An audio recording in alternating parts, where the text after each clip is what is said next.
Village Talk Show. Come one, come all to learn and grow. Welcome to the Village Talk Show. We discuss what people need to know, empowering them to learn and grow. We discuss what people need to know, empowering them to learn and grow. Give praises to Jehovah, from whom all blessings, blessing and knowledge will flow. Blessing and knowledge will flow. The Village Talk Show, dedicating to empowering the community to live a healthy, safe, and financially capable life, helping each one of us in realizing our dream at any age, any point, starting from today, day. Success. Come one, come all to learn and grow. Welcome to the Village Talk Show. Come one, come all to learn and grow. Welcome to the Village Talk Show. We discuss what people need to know, empowering them to learn and grow. We discuss what people need to know, empowering them to learn and grow. Success is not spoken, it is done. Success is done. Come on now. The Village Talk Show. Talk Show. The Village Talk Show.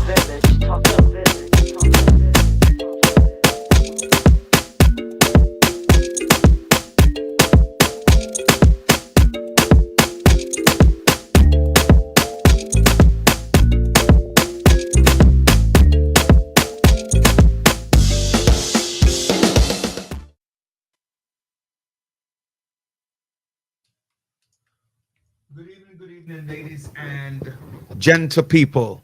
I want to thank you all for joining us this day. Join us this day, Thursday, right here in what is this? February, January, March. Oh man, I don't know what's going on, John. What's going on with that? I don't even know the months of the year. What's up? What's up? Called early stages of Alzheimer's. Oh, yeah. Maybe that's what it is, right? Maybe that's what it is. But, so I'm real excited to, I'm really excited to be here with you.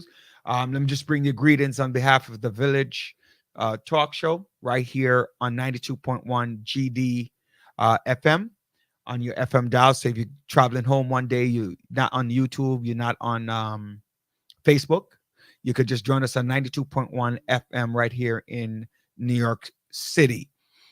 You could catch us on Facebook at Roderick F. Daly, John Sampson, Dr. Joanne Bryant, Andre Dolman, Sophia Willisey, and on the Village page, the Village Talk Show page. But most importantly, I'm asking everybody to subscribe to our YouTube channel. If you haven't done so, please do that. Whatever it is that you're doing, please join our YouTube channel. That's how we can help back the community as we, John, myself, Sophia, Andre, Joanne, are looking at how we can help back and give back. And that's your way of helping us to be able to do that. I want to talk about a little bit about that when we get a chance, but the Village Talk Show is dedicated to empowering the community to live a healthy, safe, and financially capable life through education, helping each one of us in realizing our dreams at any age, at any point, starting from today. Success is not just spoken, it is done. What are you doing to be successful? Yeah, John, tell us, how was your week? My week was good, but you know what I'm going to do to be successful? When we leave the radio station, I'm going down to Exxon gas station on Clarion and Utica and getting some gas. You know how much regular gas is? Wait. Did you look? $3.99. Wait. Did you look across the street though? I looked across the street. Where across the street? Where? It's the same place. Yeah. Did you look across the street? Yeah. Because you're complaining about the one on that side of the street. Did you look at the other one? Did you look across the street? I'm not complaining about it. No. I'm saying, did you look across the street though? Yeah, it's $4.13. I thought it was 19. No, so you have on one side you have $4 right on one side. I never did understand why they go a 9.10. Man, just call it the next cent. Well, I mean, it's just mindset. Yeah, it's a psychology. So people don't say they don't say $4. They say $3.99, but it is $4 because it's $3.99, 9/10 of a penny. what I can say is, But the one across the street is $4.20. Villages, Exxon on Utica and Clarendon, go get you got regular gas, go buy your gas because you have seen these gas prices shoot up. So just be mindful, and things like that I think are important to the community. The gas prices. But you know what? Roger, first of all, hold on. Yeah, Carla. No, Carla, you didn't see gas for $5 and change. You saw diesel for $5 and change. Matter of fact, before I went to Serbia, it was for $6 and change. Well, some gas stations got premium 93, yeah. 93, almost $5. $4.99. That's $5. Yeah. I mean, that's $5. That's $5. It's ridiculous, though. It is ridiculous, but you know what? We know the impact of what's going on in Ukraine, Russia, the impact it's having on. We're feeling it here with the price. Not only the price of oil has increased, but you know what's interesting is the price of oil a barrel in Russia is like $30. That's a discount when the price of a barrel of oil over here is a little bit over $100.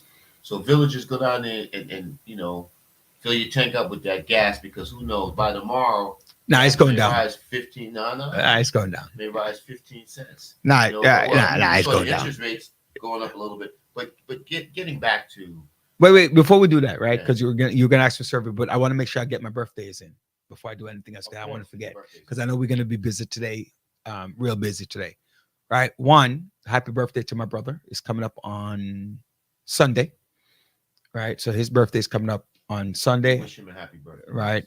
It's his dad. His dad right there. Oh, yeah. And then happy birthday to my sister-in-law, whose birthday is on Monday.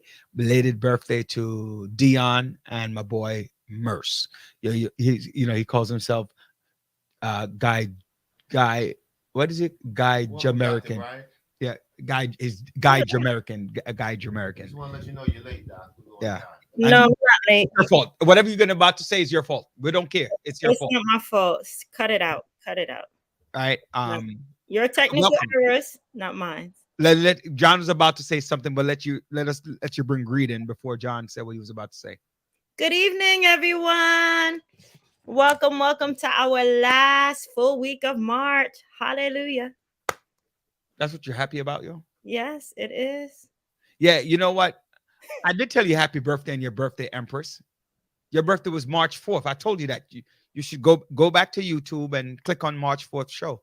Because I think your birthday was March 4th, which was a Friday. And I wish you happy birthday on the 3rd. You remember the Empress? Yeah, we did. I can't recall, but yeah. John has what did he say? Early stages of Alzheimer's. But we did. Doc, you're looking great tonight. Look at that. You got a compliment right away. I like the necklace. It does look good. Merci. One of the things merci. Who told you she spoke French? Well, you merci. Yeah, you're right. You're right, Carla. I take it back because it's right on the belt, and that's one of the most expensive gas stations in Brooklyn. The one right at Rockaway. No, not downtown. I'm talking about going that way. Well, I'll tell you, the most expensive gas station is on Flatbush Extension near Tillery. They got gas almost $6 a gallon. And that place is ridiculous. Yo, I tell you a story. Like about 30 years ago, not 30, not so long, maybe 25 years ago.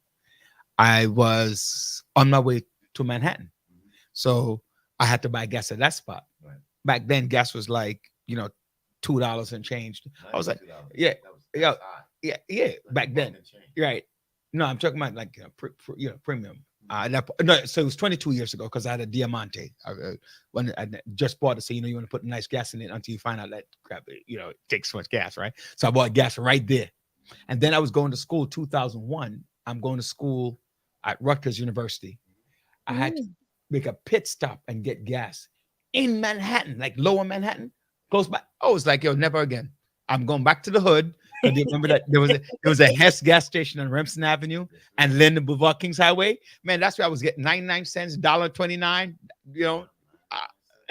Remember gas was 76 cents. I was telling my son gas costs less than train fare.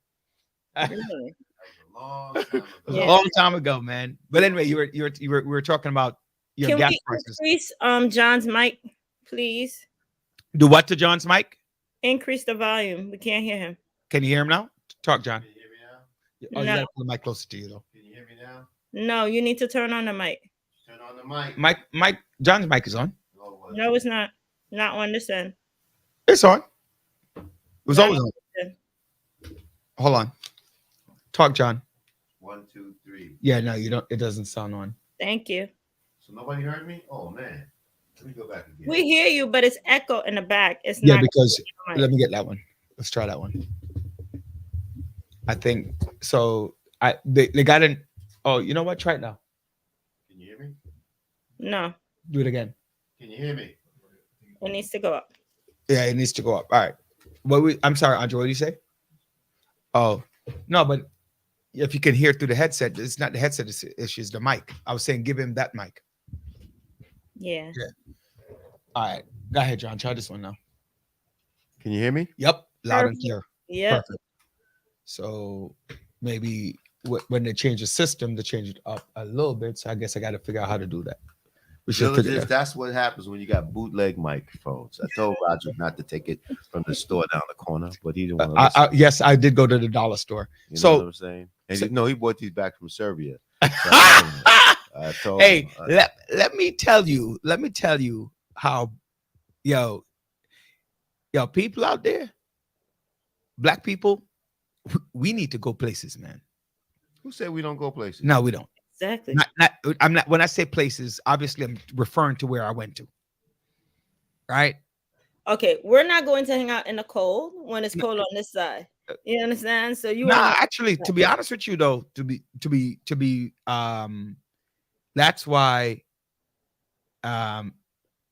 Yeah. See, John, do you see what Simone said? What's Simone? What's up? Put Simone? what Simone said. Yo, man, you too far back, man. You too relaxed, man. What are you, King John? That's all right. Right. So, actually, to be very honest with you, the weather in Serbia at this time, even though they're on the same hemisphere and basically around the same what is that? Same latitude, right? It's around the same. The weather in All right, Simone. All right. the weather, the temperature feel is much better than the United States. Mm. Mm. Right? The only time, so what we felt at nights when it was like 20 degrees, 20 something degrees, Mm. when it was that temperature, that is how we felt the weather. Let me get that charger, please. Right? That's how we felt the temperature. So the temperature that we're feeling at nights is what we're feeling. Like when I came back to New York on Tuesday afternoon, I was like, damn, it feels like night in Serbia. Because in the day, my jacket was open, my this was that, and it wasn't a big deal. Mm. But what I'm talking about when I say black people need to go somewhere, I mean, like my wife was in a conversation, I just walked away. The woman walked up to her, and this was the conversation. What I heard. She goes, "You're from the United States?" My wife goes, "Yeah." She goes, "But you're black. You're from Ooh. the States?" My wife goes, "Yeah, you're not American. You're black." Ooh. So my wife was looking at her, and the tour guide was looking at her, and I walked away. Because at the end of the day, what do you say to that? And my wife literally was in a conversation with her. Exactly. I'm with you with Simone with Right. that. Right? The conversation, John, I swear to you. And when she looked at me, she's like, "Oh yeah, and I'm from Williamsburg." Williamsburg, what? Must be another city named Williamsburg in the United States. So you look at me like there are no black people. No, Simone. It's not just about the cold, it's about the experience. Like when I went to Romania, when I went to Serbia. Now I'm gonna tell somebody, I would tell you to go. Historically, the beauty, the building, the people, they're different, and the conversations are different, and the experience is better. Not better, wrong adjective. The experience is different. Now, what I say to you is gonna be my summer home. I'm not a skier. Make sense? I'm not a skier. I'm not a person who indulges in cold weather, Mhm. right? I don't go snowboarding. That's not me. Mhm. But when you look at the experience, Because like, you're black. well, not because I'm You black. know, there's some because- black people that like skiing. Well, yeah, because I'm black. No, it's not because I'm black. It's because I'm Caribbean and black. I think that's we're warm blooded. Because Right? you're black. Yeah, well, a lot of Caribbean non-blacks who not hanging out there. So that's why they move south. Like Americans move south, they don't move north. Like a small amount of Americans from New York will move further north. But the food, so it was 100. I was like in another Caribbean country. You know why? Why? The money was 100 dinars in Serbia to $1. So I was in Jamaica all over again. All right. So, but the truth is, it was significantly cheaper than Jamaica by far. It was significant, right? I am going to go to China.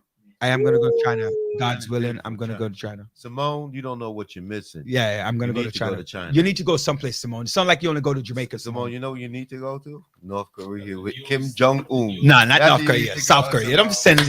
Yo, Simone, he mad about your comment. That's why we shut off his mic. You're mad about. That's why he's still mad. Don't worry about that. You know what? I know we have a lot of guests today, so no, not yet. I'm not talking about that. I'm talking about the topics. The historical. Let's get to some topics. Yeah, that's what I'm saying. That's what I'm saying. The only thing I was gonna say, like, food is very cheap, and I like that. Oh, let me tell you about getting robbed, and then I tell you we'll get your story. So we called the hotel. Said, told my wife, right? You need to take this way to get from the airport to the hotel. Mhm. My wife, the forever accountant, did the numbers because we travel all the time. We do an Uber, we do it this, we do it that. The man said, do this way. So we're like, when we get there, we'll do an Uber or something like that, right? When we got to the airport, I said to them, how much is it to rent a car? They said it was 240 euros. Okay, that's expensive. We're not going to do it because just need to go to the stadium. We don't need all that, right? So we said, let me take a cab. When we got in the cab was $9,500. 9,500 dinars, which basically, like I told you before, was 100 to 1. When we got to the hotel, we told the guy how much we paid. He literally laughed.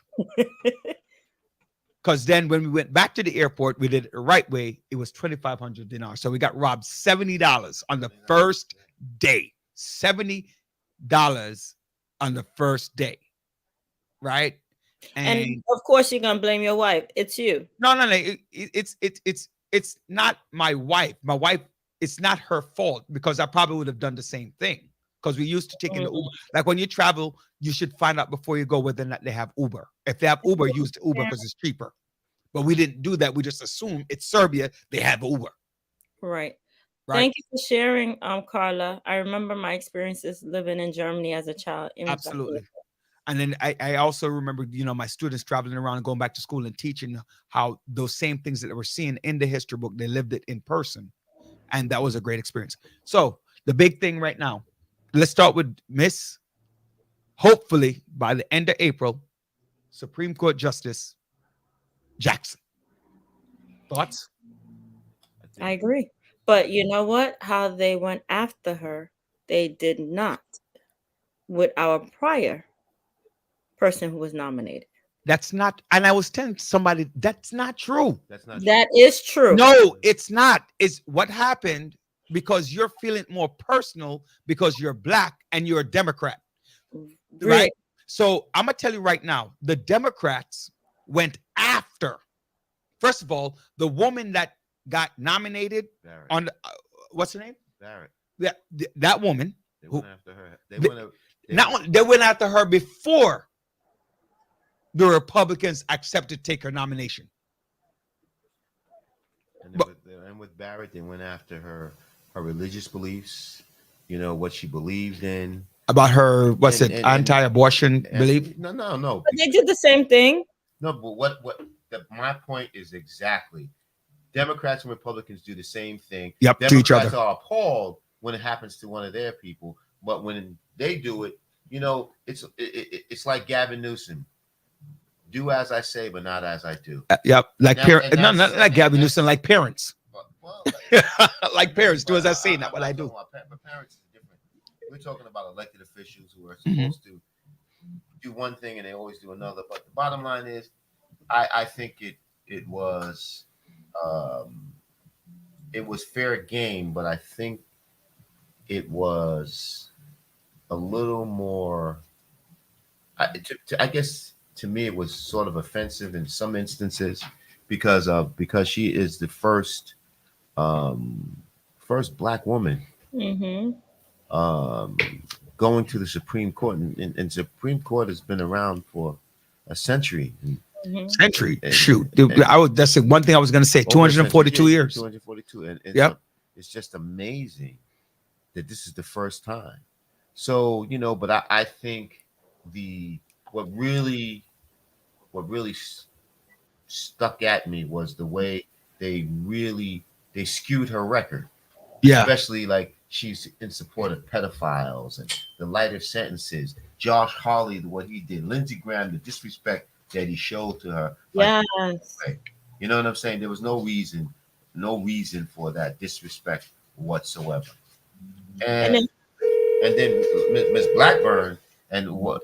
Tell me, what's a woman? Yeah, what is that about? What was that about? Because you're trying to set me up. I mean, that's the whole point. It's always, I got you. I think they went overboard, and some of them. I think I wouldn't say I wouldn't use the word even overboard. I would say I use the word disrespectful. Hold on a second. Caller, you live? Hi, good evening. Hi, John Thompson and Roderick Daly. This is Patricia Tim. How are you? Hi, Patricia. How are you doing? God bless. Not too bad. I like the village talk, the radio talk, and I like the politics. I appreciate I that. love the politics. I was actually watching you live I think either 2 weeks ago as well. So I'd actually tune Yes, in. I saw you. Miss I Trim. saw you. You're Yes, right. John You're right. Thompson. You're right. So what the politics is about? What y'all talking about? How to get Ukraine or send That's soldiers next. to Ukraine? No, we were just talking That's about next. your thoughts on the Supreme Court nominee, the young woman. Oh, I think that was such I don't know if I can say it on y'all, but that was such racism. That was such hate. I couldn't even look at it because they were so bombastic. A woman, and this is supposed to be Woman Month. Those people tear that woman apart. But anyhow, she Tried. Yeah. Patricia, this is what my thought on it is very simple. I want to wait to see what the vote is. Right? What is the vote is on the selection for her to become Supreme Court judge? Is it going to be that she's going to be a Supreme Court judge on party line? That's where my problem is going to come in, and that's going to be a problem for me. That would be a problem for me. What do you mean they vote for her on party line? Yeah, of course. Why? Yeah. She might pick up 2 or 3 Republicans. A couple. Yeah, a couple. But I don't think she's going to pick up more. I don't think that she's not going to be unanimous. And Ted Cruz is a buffoon. Ted Cruz is. I don't want to call him a buffoon because that's not nice. No. I think buffoon is too nice. Because can you believe everything that Trump said about him and his wife and somebody else in his family? And I'm glad you mentioned that. And he was still went in and kissed his ass. He didn't want to lose his space in the Democratic Party, so he took all the insults. Yeah, I mean, you mean in the Republican Party? Yeah, exactly. And he's from Texas, and Texas is a huge supporter of Donald Trump. I'm telling you, politics make the strangest bedfellows, as the expression goes. But you know what? What's interesting enough, Clarence Thomas' wife was also found to be stirring up the pot for Biden. Oh yeah. To eliminate Biden and I'm to so block. glad it happened. I'm so glad that man will be moved. Yeah. Wait, say that again. I missed it. Why? Basically, I'm Clarence so glad that Thomas' Clarence wife. Thomas will be removed. No, I don't know if he'll be I don't know. removed. He won't be removed. He's just sick now. He's been in the Yeah, hospital. he's a couple of COVID. It's not COVID. He has an illness. Sad times. that Illness, his but you know wife what? has text I messages. pray for his recovery. But his wife was very instrumental in pushing the January 6th Agenda. She was very proactive, and you know it's startling to see. It just shows you it just shows you the mindset of The hypocrisy that we're talking about. not only hypocrisy, but also it shows you the mindset of Clarence Thomas, because his wife does definitely have influence. Absolutely. I remember President Obama saying if he was to fire anybody, he would fire Clarence Thomas. Listen, And he don't blame him alone. say Yeah, that. remember Herman Cain? Well, I mean, God rest his soul. He died, yeah, from COVID. Yeah, he was anti-COVID. Oh, I'm thinking. No, Herman Cain. Yeah, and COVID took his life.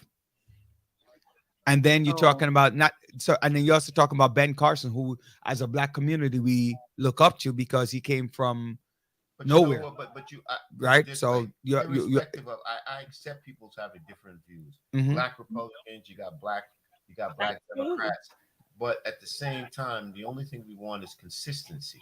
You know, and fairness. That's all we forget ask about for. just consistency. You need fairness too. Fairness. right. I mean, like, I think Tim Scott, I personally, if I was in South Carolina, he's a Republican black senator from South Carolina, I would vote for him. Mhm. I would vote for him. I'm telling you up front, right? I would definitely vote for Tim Scott. He'll get my vote over a Democrat, because I don't see him doing anything in my mind. Yes, he vote party, but he's also supportive of the black race. That's one thing. I mean, I want to see how he votes on the Supreme Court nominee. I want to see that too. I want Actually, to see how he votes on the Supreme Court nominee. That's very, you know, sometimes I respect an elected official who stands true to their convictions instead of their preferences. Somebody just sent me this thing today. Well, we have a couple minutes, not even. All right, so we're gonna wrap this up in a minute. So Jackson she's one of the most qualified out of all of she's them. the most qualified, the most credentialed out of all of the Supreme Court Supreme Court judges. Right. I don't know that public education is important. I take it back. Public education is important when you're making decisions on the Supreme Court level, because if you only do it through private school, that's only for the privilege. So she's one of 4 Supreme Court judges that went to public school. All of them went to Ivy League school, right? All of them went to Ivy League school except for Barrett for law school. That's why we should support her to the end. Right. Because she's making a difference. She And clerked. the young students who are coming up now, although they are in public school, they will see that somebody from public school made a difference, and they will go there too. Yeah. Actually, Ruth Ginsburg also went to public school. She went to Madison, the one that just died recently. Yes.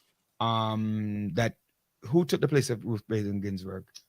Barrett. That was Barrett. That was Barrett. Yeah. You have Supreme Court clerk. Most of them did that. Public defender. She's the only one. I don't know that that's. I wouldn't look at that as a category. I would look at that if you're a public defender and a private defender. No, basically she's well-rounded. Yeah, but I don't know that. I can't see that as a major deciding category. But I think to get to your District point, judge and stuff. Yeah, to get to the point, she's more than qualified. Qualified for this. This is purely political, and at the end of the day, I believe we have enough votes, and she will become. Yeah, but I just don't want it to be partisan. Irrespective of whether it's partisan or not. Exactly. She's going to sit on the Supreme Court and be the first black woman in the history, in the 200-something years of history, Supreme Court to sit there. Ms. Trim, thanks for your call. Please continue to call back, Trimmy. Hi. All right, so thank you for joining us. All right, Ms. Trim. Okay, then. Thank you. When y'all coming on? Every Thursday night or every night? Every Thursday. Every Thursday from 7 to 9:15. Okay, so it's The Village. You get it on Facebook or? You get it on Facebook. You get it on YouTube. You could also get it we're on the radio, 92.1 GDFM if you're in the car. YouTube, on the Village Talk Show, And then on Facebook, any one of our Facebook pages. So you have Joanne, Dr. Joanne Bryant, John Sampson, mine, Andre Doman, and Sophia Willis. You can get it right there. Trimmy, thank you for all your support. You truly are a trooper and a loyal friend. We appreciate that. Well, I'll be on so next Thursday. Yes. Keep this going because this could be a top hit, you know. Thank you. Appreciate it. Yes, could be a top hit. The of village. course, And I like the name. Jimmy. The Village Radio Talk. All right, Jimmy. That's nice. Take All care, right. my partner. Okay, then. All right. Okay. God bless Bye-bye. you. All right. Take care. All right. But I'm very disappointed. Somebody, real quick. We ran out of time. Let me see if I can get back to that topic later. Let me bring on our guest for today. All right. Good. Look at you. Hi, Roderick.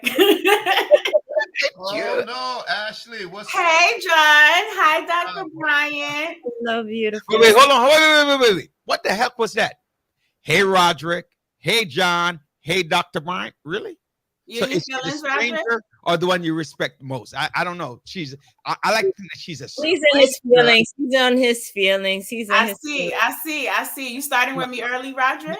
No, it's not that. I'm just saying that John and I, we're closer, right? So because we get called by first name, not by the title, right? Hey, Dr. Bryant. So that's kind of exciting. You want a title, Roderick? No, I You don't want to damn title. I'm glad with Roderick. I'm glad. How you It's doing? Women's History Month. I have to put respect on her name. Oh, okay. John and I are crap. All right, we got it. You started too early. Might be too controversial. Nah, you can say whatever you want. No, I would say suppose we were transgender. What would you do then? Wait. We The got mic is off again. You see? My mic's It- off. no. Your mic is not off. They said my mic is off. That's what it Your mic ain't off. She heard you. is. His mic is off. My mic's off. No, it's not. Yeah, I can hear him. Yeah. Yeah, John is. I told you, John is King John. So John sits like this, so you can't hear him, and he knows he has to be like this on the mic so people can hear him. Now, what he said was, what would you say to him if he was transgender? He's referring to the athlete, which I think is Oh a my disgrace. I think that's a disgrace. Listen, however you choose to identify, if you let your pronoun be known, then I will address you accordingly. No, I'm not talking about the pronoun. There you go. No. Wait, I'm not talking about the pronoun. What I'm talking about in that particular case is that a man's makeup, physical stature, Oh my goodness. Mhm. right? Your makeup, your physical, not your mental, right? Not your mental, nor your sexual orientation or those things, right? Right. Mhm. Those are physiological, mental, biological, those kind of things. That's not what I'm talking about. Literally speaking, if you are born with a woman's hip, wait, hold on. I told you, when if I say something, I don't want you to stop me in the middle and then I look like what I'm saying is I not right. want to stop you But in you the can't, middle. because if you stop me in the middle, it leaves me come at a back. point where I'm going to say something. It's left off that I'm saying something that's inappropriate. You get what I'm saying? Oh, So on a male, Mhm. the shoulder on a male is generally wider and more robust. Mhm. On a female, the hip generally and the feet are the hip is wider. Okay? That's Mhm. why, generally speaking, if they have the man and a woman at the same weight, not always, but generally speaking, a woman can leg press more than a man at the same weight. A man can bench press more than a woman at the same weight. I'm not talking about how you carry, what pronoun you're using for yourself. That's not what I'm talking about. That's why I don't want you to stop me in the middle. So in fairness, right?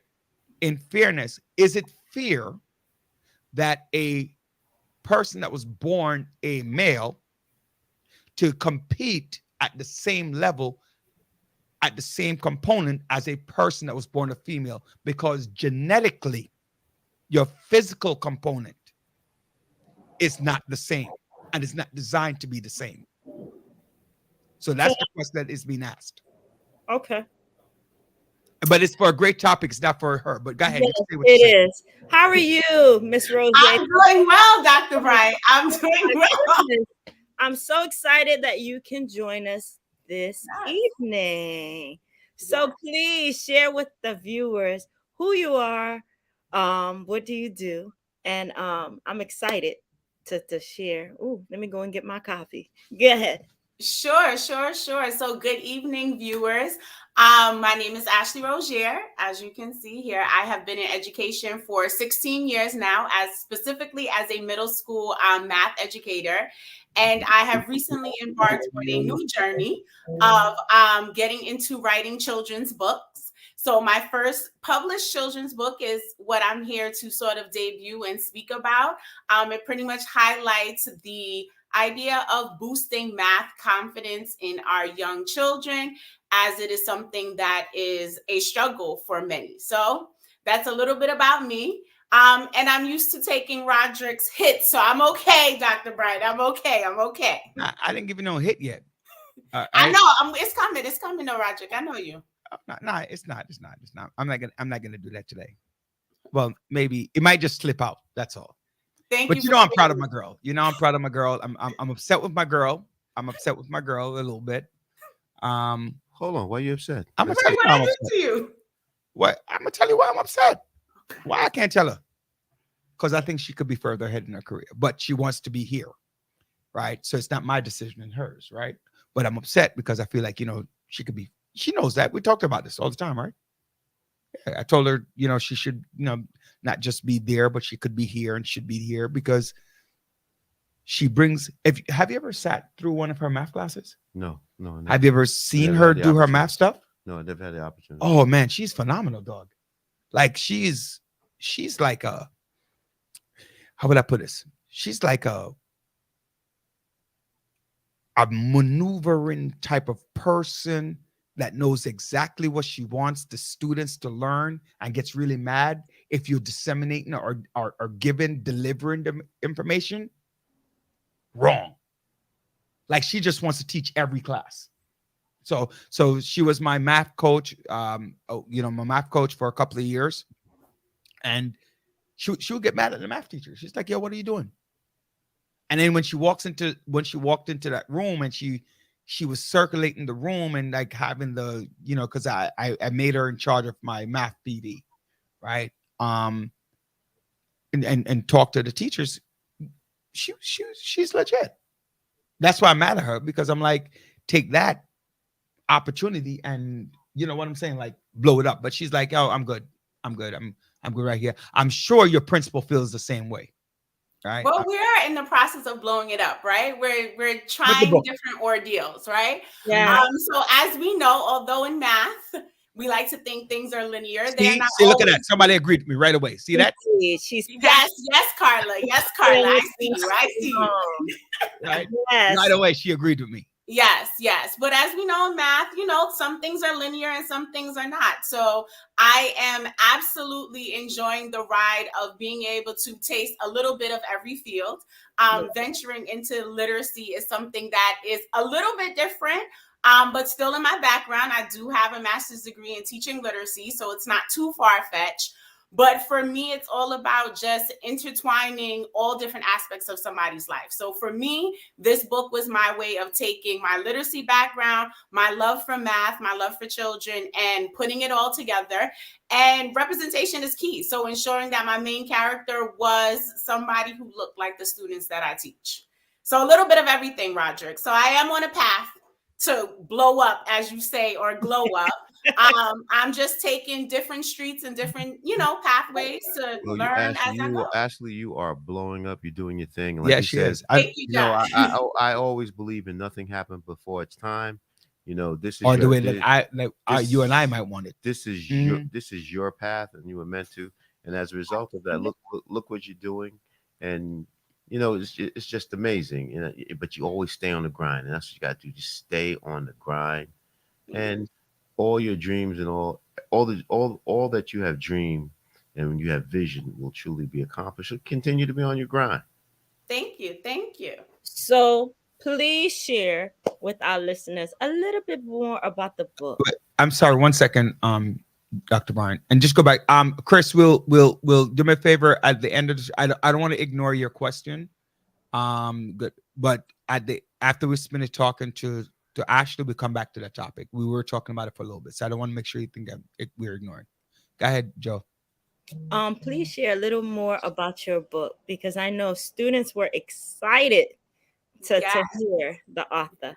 Definitely, definitely. So, as I was discussing before, it's all about building math confidence. So, for me as a math educator, I've noticed over the years that I start the school year off with students that have such a high disdain for math. Everything is, I don't get it, I can't do it, this is my hardest subject. And then parents sort of co-sign that. Parents okay the idea that they're okay with students not doing that well because they feel like that was their personal experience. So I sort of wanted to do a deep dive and figure out, like, where did this go wrong?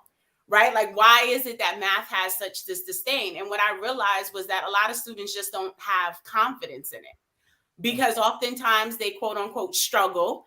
And we tend to put this connotation on struggling as a bad ordeal, and not looking at struggling as being an adversity that is a challenge for you to go through to strengthen your skills. So with that being said, I wanted to show a flip side to, it's okay to struggle. It doesn't mean that you quit. It just means that you keep trying, and all of the confidence that you need is within you in order to be successful when it comes to math. So that was really the broad overview. And you know what? That's 100% correct.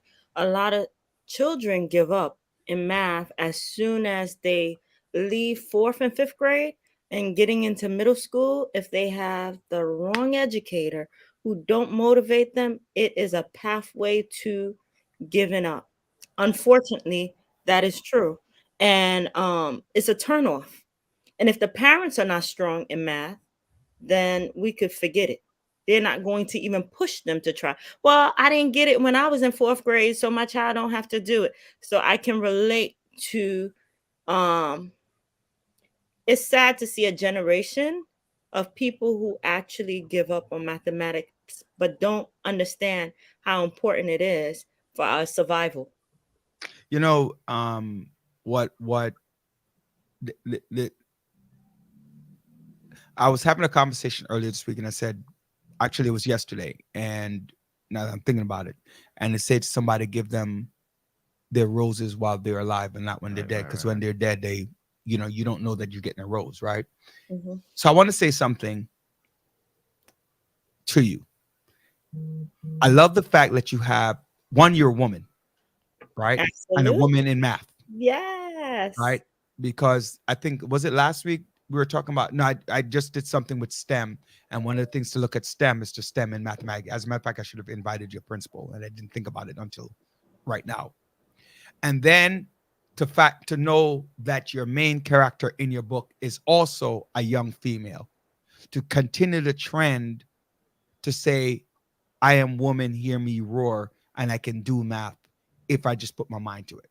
So having that character, having that design and being that model, that role model, is so important and so paramount to the growth of mathematics within our culture, and especially to see, especially to see I that see coming Simone's from Simone is on fire today, by the way. Don't worry about it. Simone is nice to meet today. She's on fire. she is on fire today. I should tell you that. No. So yeah, so I just want to comment you on that. Thank you. I mean, that was definitely intentional, because I wanted a main character to reflect the stereotypical child that is not supposed to succeed in this content, right? Like, I wanted a little Black girl to pick up this book and see herself. And I've had young children pick up the book and they're like, oh, you wrote this for me because she looks just like me. And that was the impact that I was looking for, because it's hard to become somebody that you can't see, right? And the same way I tell my students when it comes to reading and math, you can't solve something that you can't read. How do you create a solution for a problem that you can't decode? You need one for the other to be successful, right? And this is why I could have done any other type of book. I could have done a math activity book, but I chose a reading book intentionally for the purpose of showing how the two mesh and how the two go together, and just wanting to highlight that it's okay to struggle. Like, that is okay, and struggling isn't a bad thing, and it shouldn't be. And I feel like in our community, oftentimes as parents, when we struggle, we hide that from our children, right? Like, financially, I'm going through things, I'm hiding it. I'm not in the best mental state, I hide it. And when we hide things, we give off this mindset that struggling is a bad thing. But why? Like, so much has come out of struggle that Yeah. why are we highlighting struggle as an opportunity to grow, as an opportunity to become better, to become stronger? So I show the character being transparent in struggling, because I want students to understand that the start point might be uncomfortable, but it doesn't mean that that's your end point, that there is success there. But you know something, what you just said, and I'm going to pivot to something else. What we talked about earlier, the Supreme Court nominee, and this is why diversity is so important, because of the perspectives that she will bring to the Supreme Court on issues that they never have dealt with in their life. Mm-hmm. And what you're doing with is you're bringing a perspective that others don't understand. And without you being in that position to do something like this, we wouldn't know about this perspective.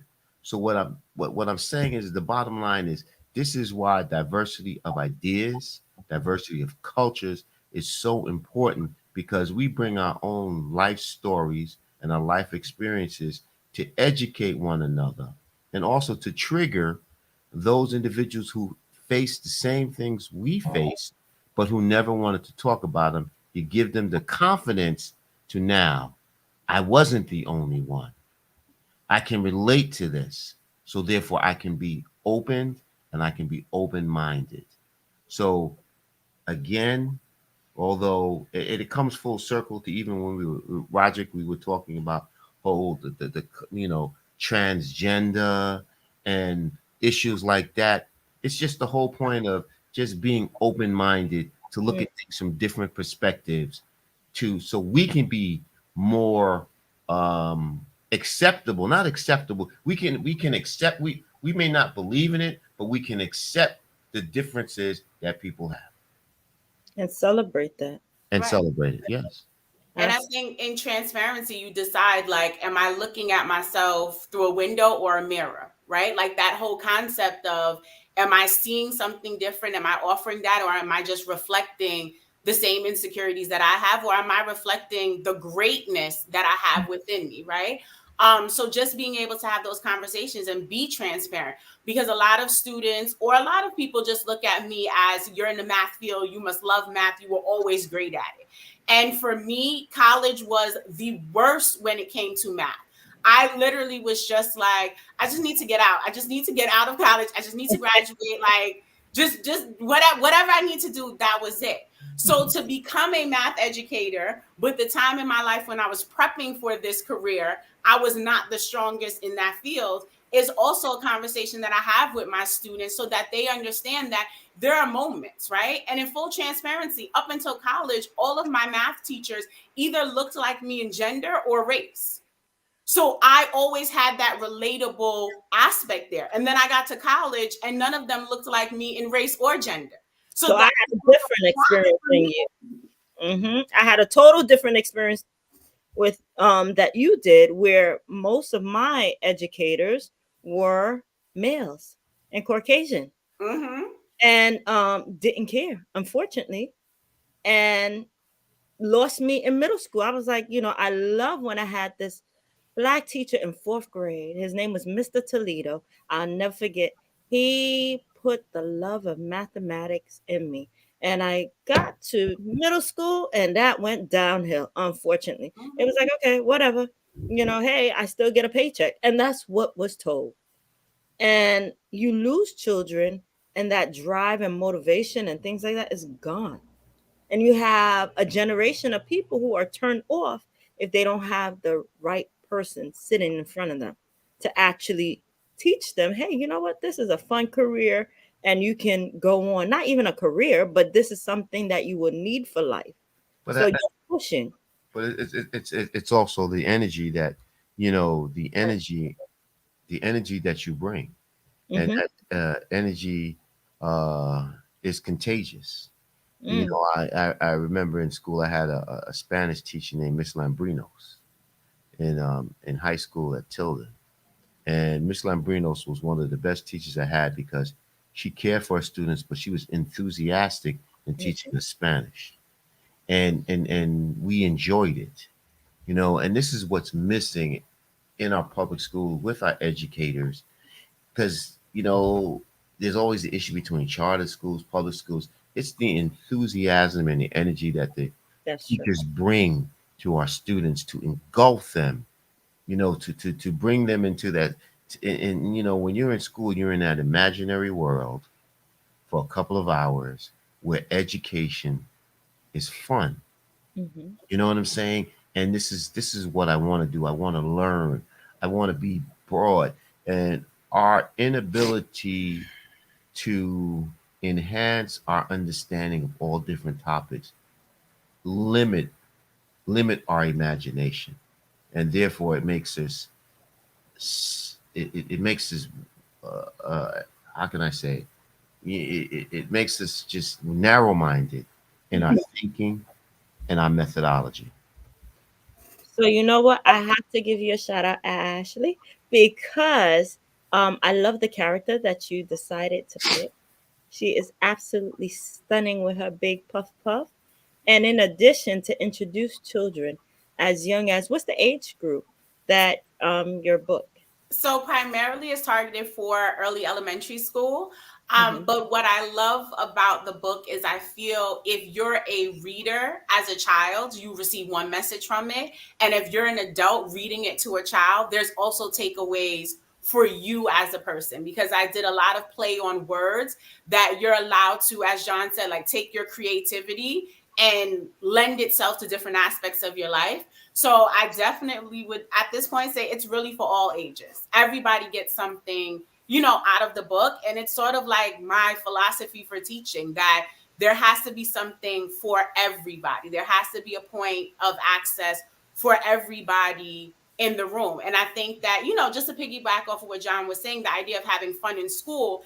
And Mhm. I definitely think that that's great, right? Like school is supposed to be a place of fun and enjoyment. But my only concern is sometimes when the fun goes, right? Because we know in life, every day isn't going to be fun and ecstatic and a turn up. When the fun goes, have we really like reached the children enough that they can survive without fun, right? Like they're in the age of video games and everything has to be on 10.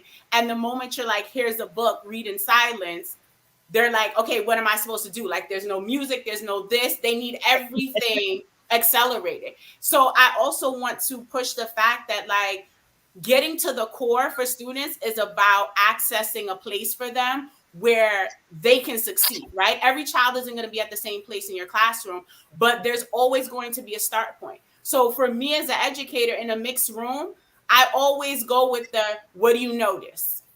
Because everybody can answer that, right? So your high flyers are going to maybe give you an answer, and your kids that need a little bit more time to process, they're like, I see a blue kite. You're absolutely right. You have a level of success because you're able to identify something. And that's the premise of the book too, and being able to see that there are many successes along the way, even if you're not the one that sees the end goal right away, that you notice something, and that makes you successful in your educational journey. So when the fun isn't there, you still have a point of leverage and feeling like I can compete in this world because I do bring something, right? There's something that I see that somebody else may not. And this makes me a valuable person in society, even if I'm being so quote unquote compared based on grades or so forth. It's the value that I bring. Like you said, John, the perspective. Everybody has a different perspective. And when I'm able to bring it to the table, then I get valued because I'm a stakeholder. You know, But we're getting to stakeholder. I'm not a stakeholder because I didn't get my book and it ain't signed. So I ain't. First of all, John, I did have a book for you and it was signed. And last time I seen you, I missed you before you left. But I don't have it, so I ain't a stakeholder. I just want to make that point. I thought Roderick was the only one that was going to come for me, John. I thought you were on my side. So you said a stakeholder. You switching sides now? I need to go to King John. I forgot the title, King John. You better get it right. So I have a devil advocate question. Yes. A double advocate question. I'm ready. All right. I'm not a female. I don't know what it's like to be a female. I'm a male. Women's History Month, yes. Stop it. I told you not to do that, because every time you do that, you don't let me finish, and it makes it sound like what I'm about to say is like ridiculous. No, I just had to. Wait. You curse me after I'm done. Okay. Right? You curse me after I'm done, not in the middle, because that means you weren't listening. Bad teacher. Bad teacher. Never let the student finish before you interrupt the student. Shame on you. No, I just said Women's History Month. That's all. Yeah, but you didn't even know what I was talking about. Right? So what I was saying to you, right? See, now I'm not picking on you though, Ashley. I'm picking on Joanne, right? So there you go. But in all seriousness, though, going back to what I was saying, I'm not a female, right? I'm not I'm not struggling, right? I'm not struggling with my identity in terms of math. However, I'm a boy, and I'm not reading this book, right? Because it's sure you're a boy, right? I go back to that transgender thing, and then how comes when you do it, you get you don't get in trouble, but I do, right? But in all seriousness, you're giving it to I'm buying your book, but I have a boy, I don't have a girl. What's your answer to that? My answer is the book is a conversational piece, right? So that's a teachable moment to explain to a child, why do you think the main character was chosen to be a female?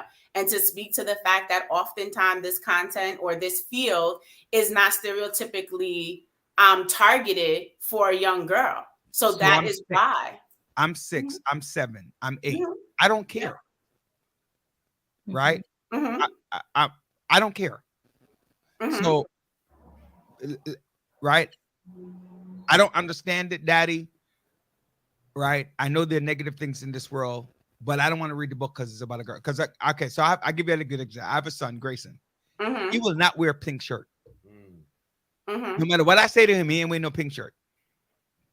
He's just not, I give him, like, we have, like, you know, those little kids bowl. Like, I don't care. I pick them up. I use the pink bowl, right, in the house. Everybody uses the pink bowl. He's not using it. He says that's for girls. What do you say to that kid? Well, I wonder where he get it from. Wow. There goes that. So you said you weren't coming for me, you were coming for Joanne, so she responded. Before I came at her. Yeah. But anyway, no, it's a serious question. What do you say to that kid? In reference to their bowl or my book? Both. Exactly. Oh my God, you guys are killing me today. All right, no problem. You know, so in reference to the bowl, it's a personal preference, right? Like, it's perfectly fine. That is not your color of choice. That's absolutely fine, right? There's still a teachable moment in having a conversation that colors do not necessarily define a gender, right? Because if we go back in history, pink was not originally for girls. That's right. It absolutely was not. Right? So if we want to do a history lesson, pink was designed for boys. Yep. It changed because boys were roughhousers and they couldn't get the stains out. So they needed a different color. Facts, as we say.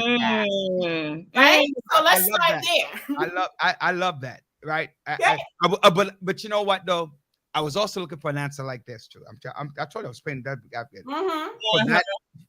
For that parent, you're also showing your own biases if you can't explain to the child the relevance of the subject topic and also the magnitude of the gender topic, right? Because they're both, right? Because I mean, John and I were talking about, and John just brought it back up again, about the woman who's nominated for Supreme Court judge, right? Her gender is important, and so is her race. Those two things, they go together. And if you can't respect both conversation and start understanding now, you're not going to really understand it when you're 30, 40, 50, when you have to make the decision, like on the moment, if you don't know the history of the decision, and that history comes from young ages and up. So that's kind of like part of what I was thinking about when I was thinking about asking you that question. Like, you sure it's not really doing it. You Huh? sure it's not personal? You No, sure? not at all. No, I like John. I got my book.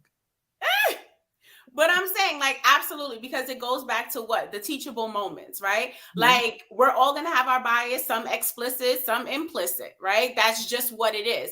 Our implicit bias, a lot of times, is what guides us because that's our subconscious.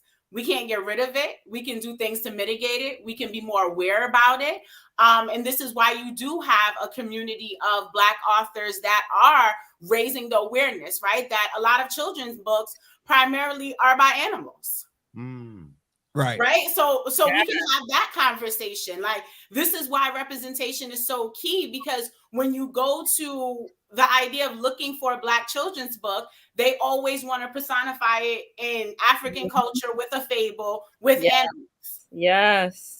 Right. So this is why there is a community that's like raising this awareness, because obviously there's some implicit bias with that.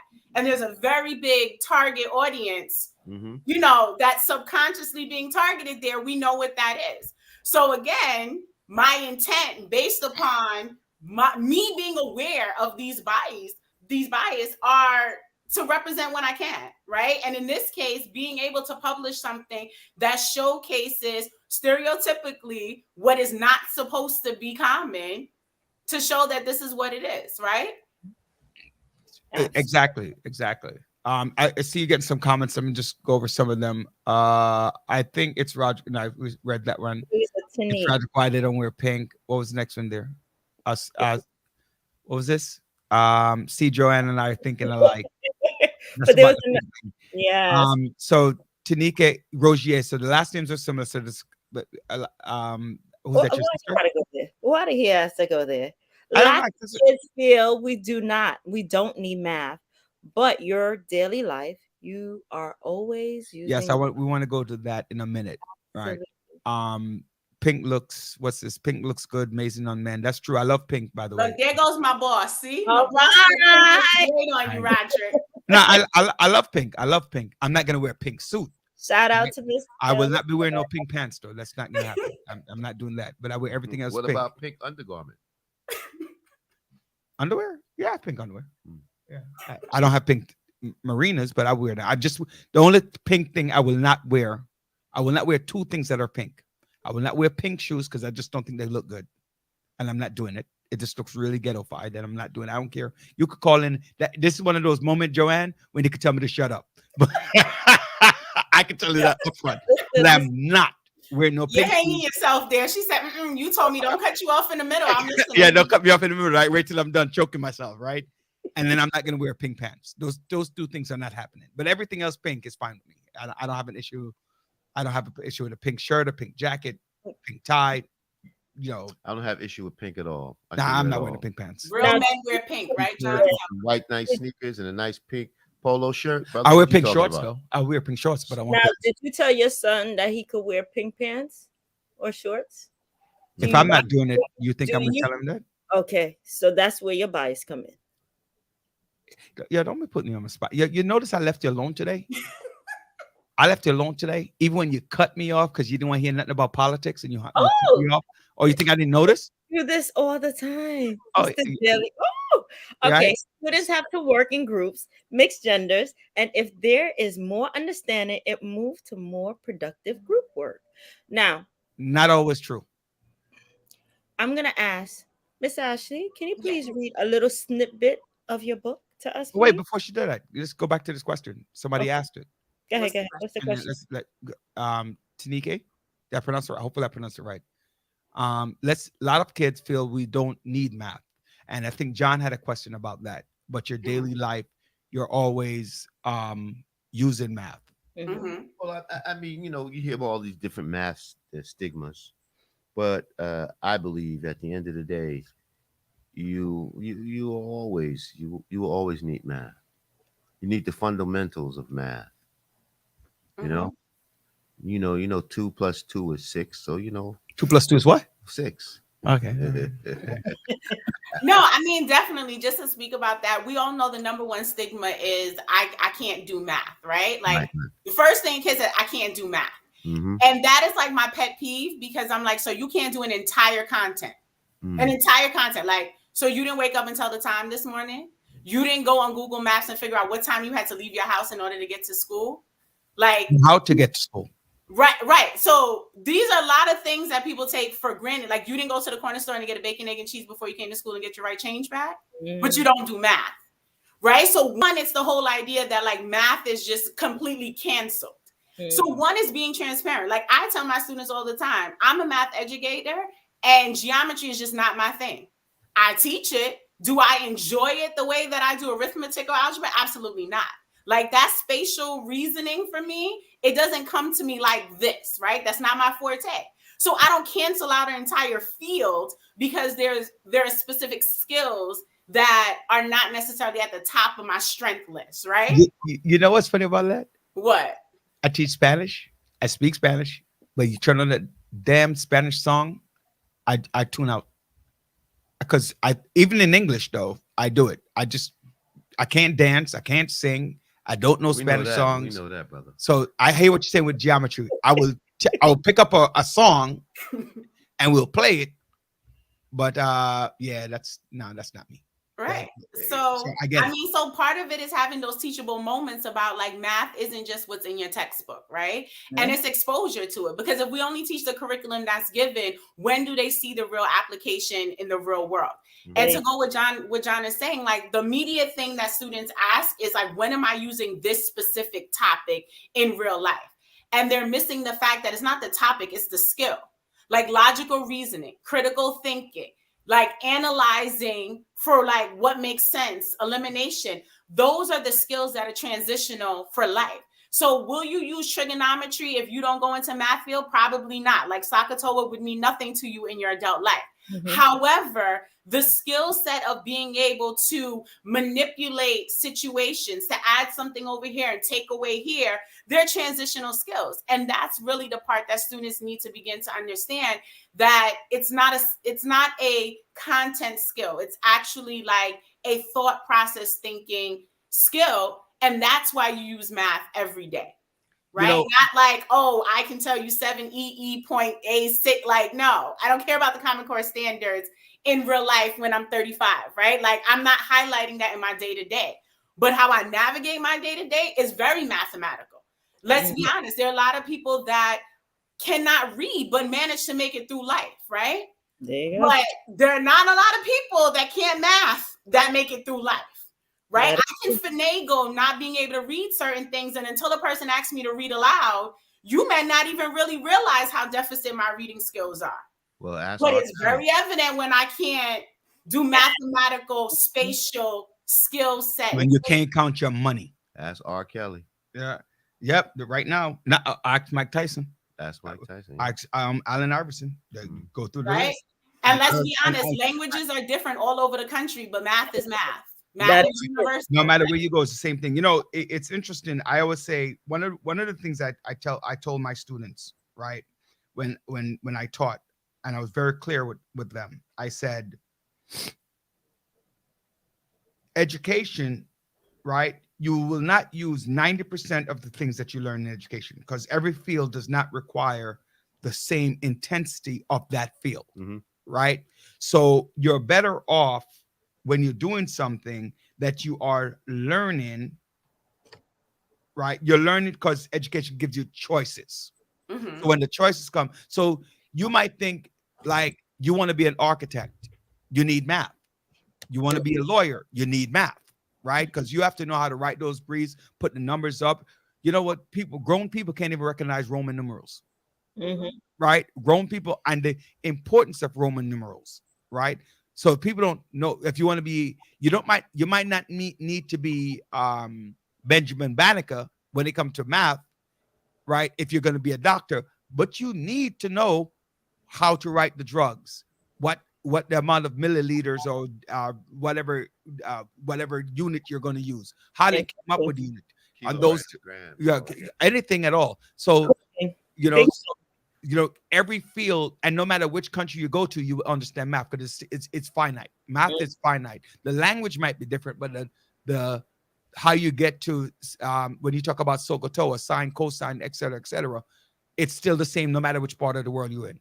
Opposite over adjacent, that's not going to change. Opposite over hypotenuse, that's not going to You change. trying to show off now? You trying to show off? Oh no. Oh. Not because I told you I gave you all of the right to do the staff doesn't mean that I didn't know math. I did up to linear algebra in college. You cut it out, all right? Okay. Math was not my favorite, but like you said, you learn to use it and use it to your betterment, right? Like and telling time is so important. Being on time. One of my sons, Christian, if you're late by 5 minutes, he's mad. Right? Actually, he didn't want you to be late by What 1 about minute. Eddie's question? You saw Eddie's question? How does Mr. Rogier feel about current math teaching practices, everyday math, as opposed to back to basics approach? So that's funny to me because everybody likes to throw around the jargon of new math. I hear this all the time. Parents come, oh, I can't help my child because I don't know this new math. And I laugh to myself because I'm like, there hasn't been a new formula invented in quite some time. So there's nothing new about the math itself, right? Strategies are the same. You're getting to the same end result. So I think it's being open-minded, giving students options to explore a mathematical journey for a finite end result in ways that might assist them better, right? So I don't have an opposition towards what you consider new math, whether it be, Envision or everyday math or so forth. I personally am more traditional. I am more into understanding the concept because I feel like if you understand the concept, no matter how far up it's upped, as I like to say to my kids, challenge, you have the foundational skill, you can make it work. But you also have to be realistic to the target audience. We're dealing with students now that everything is technology, everything is being able to manipulate. If that's what they need in order to grasp the concept, then that's where you meet them at. But I do also feel like foundationally, or as you're calling it, the back to basics needs to be embedded somewhere in there. Because when all of this glitter and gold and dust is gone, like you still need foundational skills. It's not going to be fluff every day when it comes to math. So that's my outlook on it.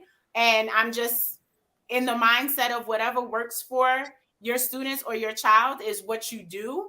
But I'm a traditionalist at heart when it comes to teaching math. I'm sorry. So I have a problem, and I want you and Miss Joseph over there to figure this out for me, right?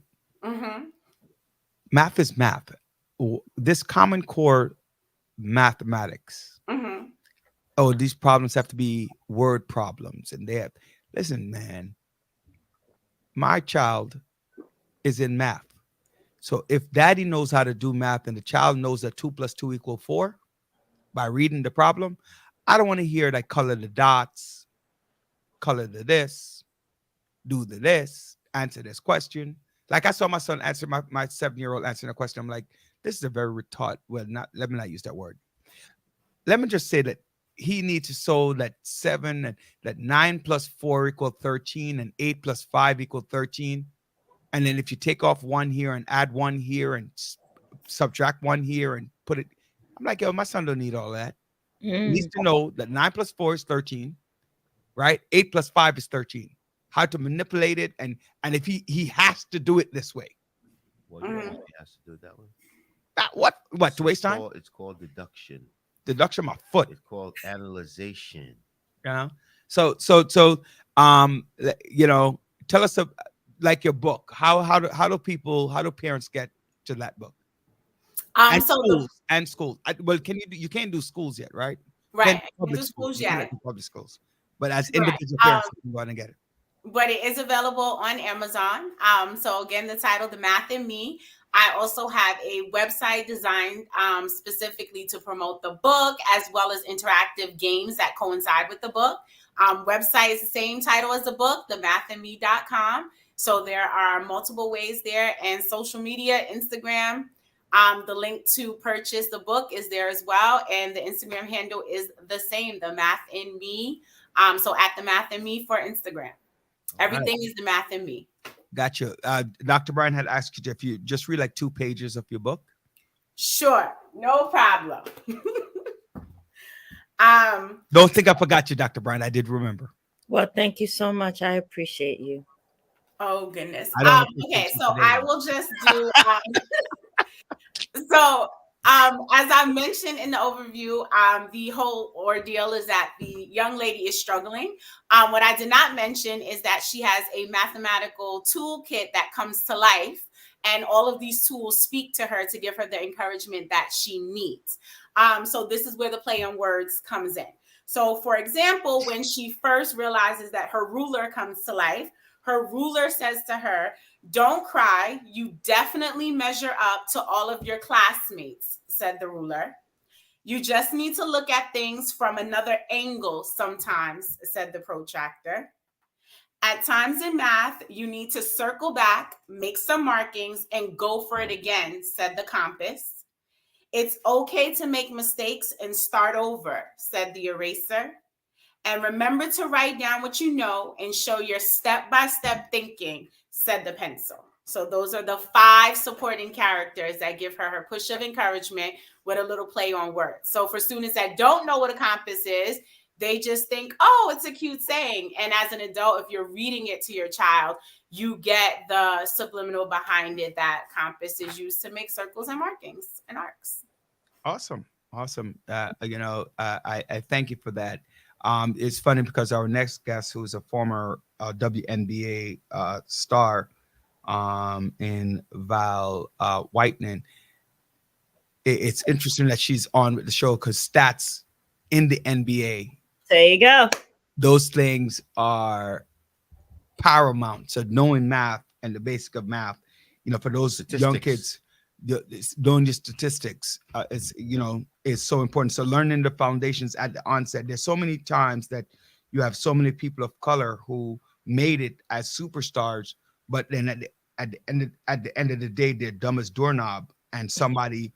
I mean, it sounds funny when I say it, but it's a fact. They're really dumb as doorknobs, and people take their money for them because they didn't spend the time to learn how to do simple mathematics. And when our next guest come on, I mean, that's something that we could talk about. Right? Something that we can talk about as well in terms of, and one of the big issues that's going on in Europe right now. It's called whiting. I did say whiting. Oh, No. my Jamaican accent is just. I'm sorry. She will correct me on that. And pronounce it so that my accent doesn't show up. My little Jamaican piece there show up. As well. But the reality of the situation is we are tired of them losing money when they don't have to. A lot of times, and people travel because of the money. And sometimes, what the one thing is, and then I think I will stop here. But one thing is not knowing how money works. So like learning math helps you, because some people think that because you make $100,000, you can buy a Maserati and a mansion in some place, and it really doesn't add up, right? Because they don't know how to take out their taxes, they don't know how to take out Social Security. That when Uncle Sam comes for his, when your pension comes to theirs, and your union dues come to your insurance comes, then all of a sudden it's not a lot of money. So I appreciate the groundwork that you are laying for our young people. Yes, from the very elementary level all the way up to high school. So thank you, and beyond. Yes. You so very much. And thank you for having me. It was a great experience. Coming through, eh? And I have your book for you, John. Don't worry. Thank you very much. I'm a stakeholder, villagers. So again, please, support Miss Ashley.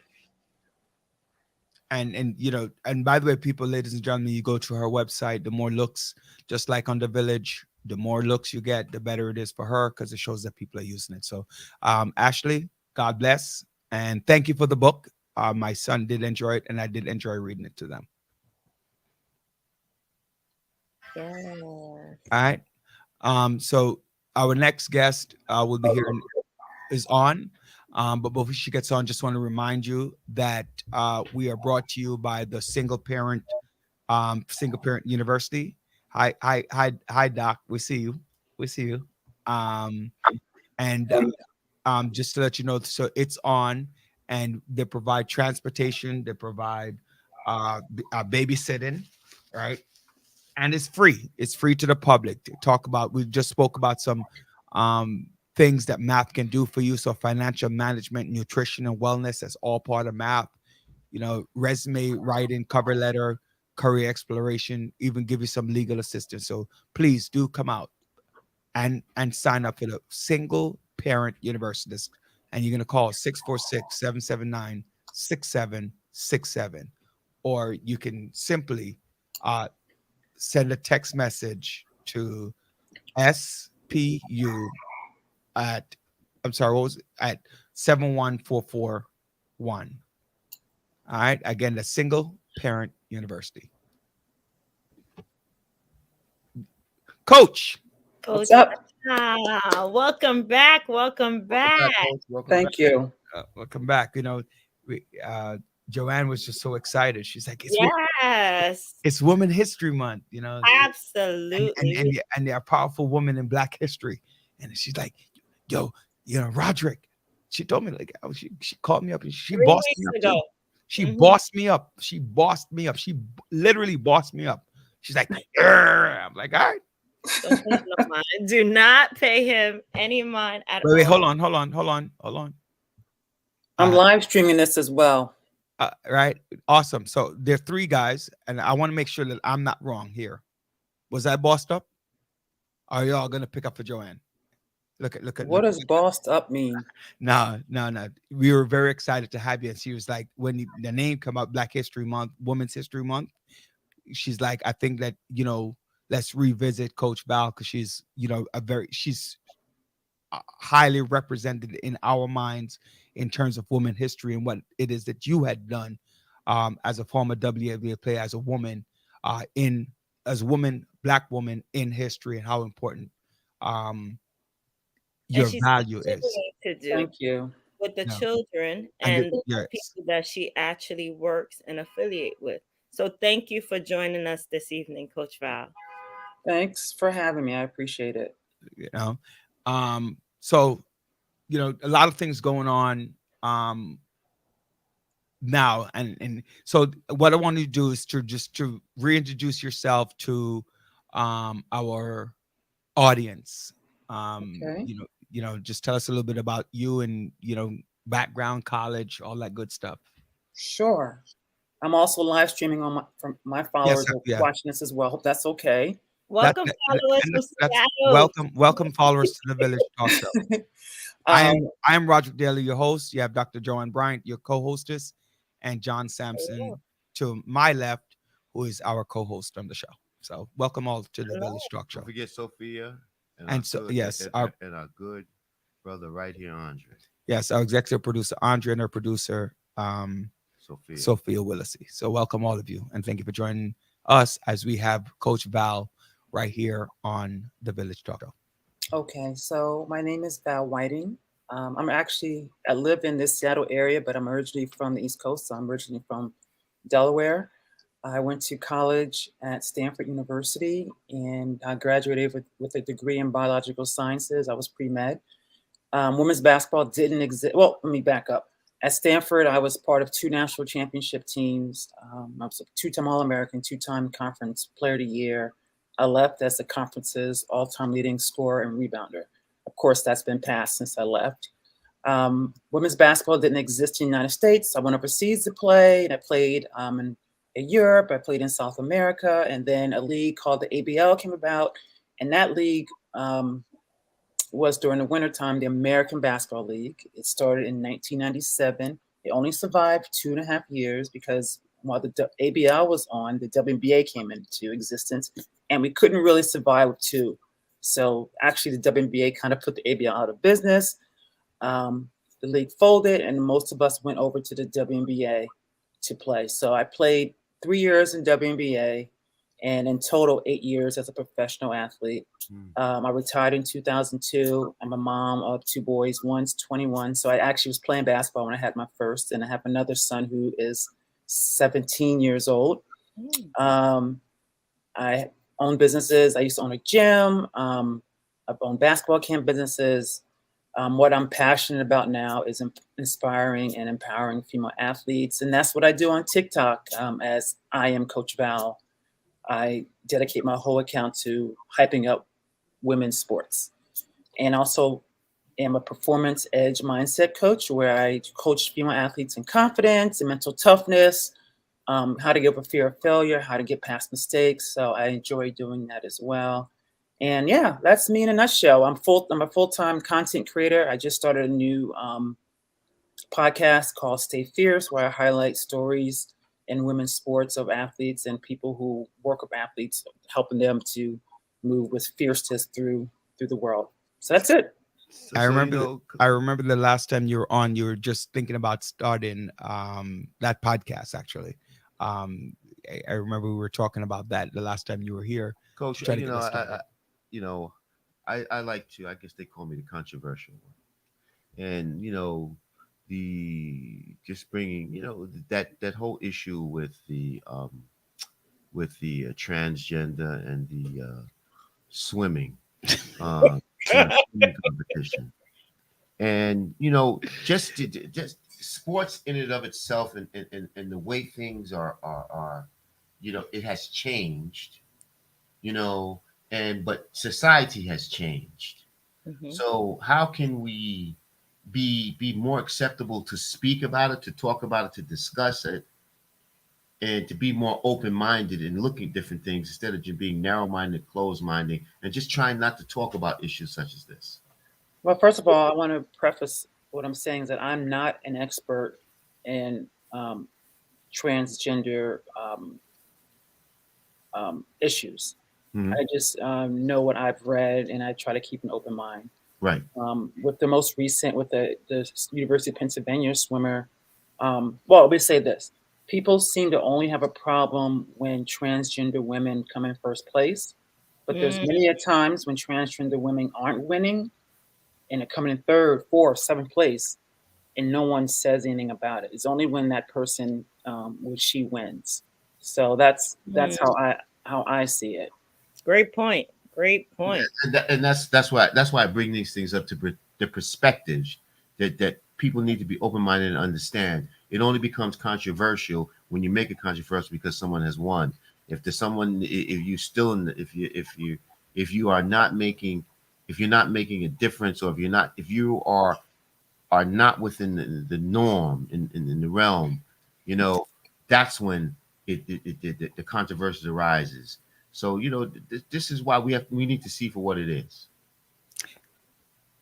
Yeah. So please share with us. I love the fact that you said you support females who athletes. What would you say to a young teenager who wants to get into the WNBA? Because a lot's happening overall, especially right now, NCAA. So what would you say, and how would you go about to encourage them to continue to go that path? Well, it's actually harder to get into the WNBA than the NBA because there's only 144 spots. There's just 12 teams, and how many of those spots are already taken by vets and star players and role players? So I tell them first, concentrate on getting your education. What are you going to do when basketball's over? And if she does get into the WNBA, the money is not that much where you get a $20 million contract and you can retire off of what you make in 1 year. It's not like that. I think the max might be 150, I think. And that's not a rookie contract. So, and that's a shame. That's a shame, especially to be on. Well, we were thinking, as a person looking, on, you're like, hey, you know what? They're getting paid or whatever. But to hear that 150 is the max that you can get, and they're making sponsorship and all these wonderful things, making money off of the females. you would think at this time from 1997 to 2022 there would be some form of equality. That's a shame. This is a conversation that needs to continue. Why is it that female athletes are paid less than the male athlete, but you're doing the same amount of work? Yeah, we're not even just talking about the WNBA. I can talk about the women's national team, and they just had just won a settlement last month for, I believe, 25 million, and it was about getting equal pay. Yeah, the soccer team. Yes, soccer. I mean, in the WNBA, if you can look at it both sides, they're not profitable yet. So you can't really give money that you don't have. But on the other side of things, they're not marketed either. So it's kind of like but you need money to market. And piggybacking off of that, last month they also just got $75 million investment. Did you guys read about that? No. Oh, so group of investors, Nike was in that, Condoleezza Rice, can't think of the other people, but they all invested $75 million into the WNBA. Okay. And that just happened in February. Yeah, I want to but that leads to like you say, I think, Coach, just going overseas and playing ball to try to generate the necessary revenue and get compensated for what you should. And I guess that's why we can talk about the Brittany Griner situation over there being in Russia, and other athletes who have to go to Europe to basically to earn a living. And what do you think about that situation? The whole thing with Miss Griner. I think it's unfortunate. The timing is, to me, funny because she's been playing there for 7 years, and I'm going to safely assume that she's probably taken back and forth cannabis oil those 7 years and never was stopped. And in fact, apparently there's a video showing that she never was really stopped by the dogs. It was, I guess, some people think it's made up charges. Mm-hmm. So she's going to be there for 2 more months until a hearing until there's a hearing. Hearing in April or May? Yeah, it's May. It's like May 19th or something like that. Mm-hmm. So all we can do is pray that she's being treated, well. And apparently we just got to update that she is as good as we could think, and that she comes home soon, because I have no idea what the legal system is like there. You guys probably know more than I do. I can't imagine spending 4 months in jail, because I think we got wind of it late, or maybe it's been 3 months, maybe 3 or 4 months total. But I also know, as a Black athlete, there's just some stuff I don't do. I may not travel with certain things because some things are legal in one place and illegal in other places. But like I said, some people are saying that wasn't even the case. That was all made up. Mm-hmm. So I don't even know what to believe. There's a question. Right. Oh, right. So let's look at the question first. Okay. Horace, basically, Horace says, what would you be going through your mind if this were one of your players or someone that you trained as a coach? That was over there in Russia. I'd be freaking out.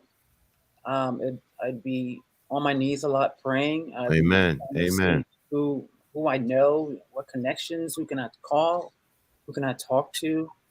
Trying to do everything that I could. Mentally, it'd be tough because I would think that you would feel like you just have no control. Your hands are just tied. Helpless is the word I'm looking for. Yes.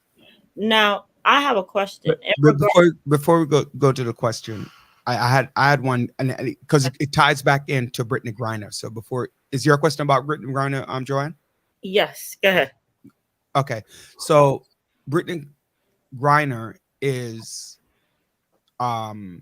openly gay, lesbian. She's a married woman, and it was brought to to light now that how Russia has serious homosexual charges in their country. So not only is she fighting the issue of not even having actual marijuana, but having the oil, right, or the whatever the remnants of marijuana, and also know that she's a married woman to another woman, and how from that country and their purview on homosexuality.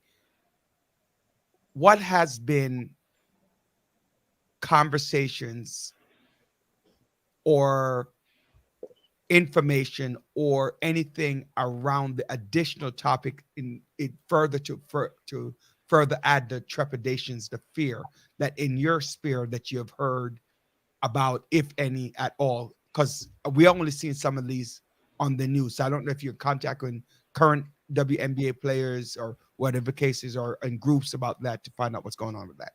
Well, I'm in a group chat with WNBA alum, and basically everyone's just keeping updated on what's going on with Brittany. But we've been praying for her, and I missed it, but they got together and prayed over Zoom for Brittany the week we found out. So I haven't personally had that conversation, or haven't even given a huge amount of thought to it until you just said something about the fact that being openly gay in Russia it's a crime, or it's illegal. Yeah, there's some scrutiny, yeah. legal scrutiny on it, not just media, but legal scrutiny.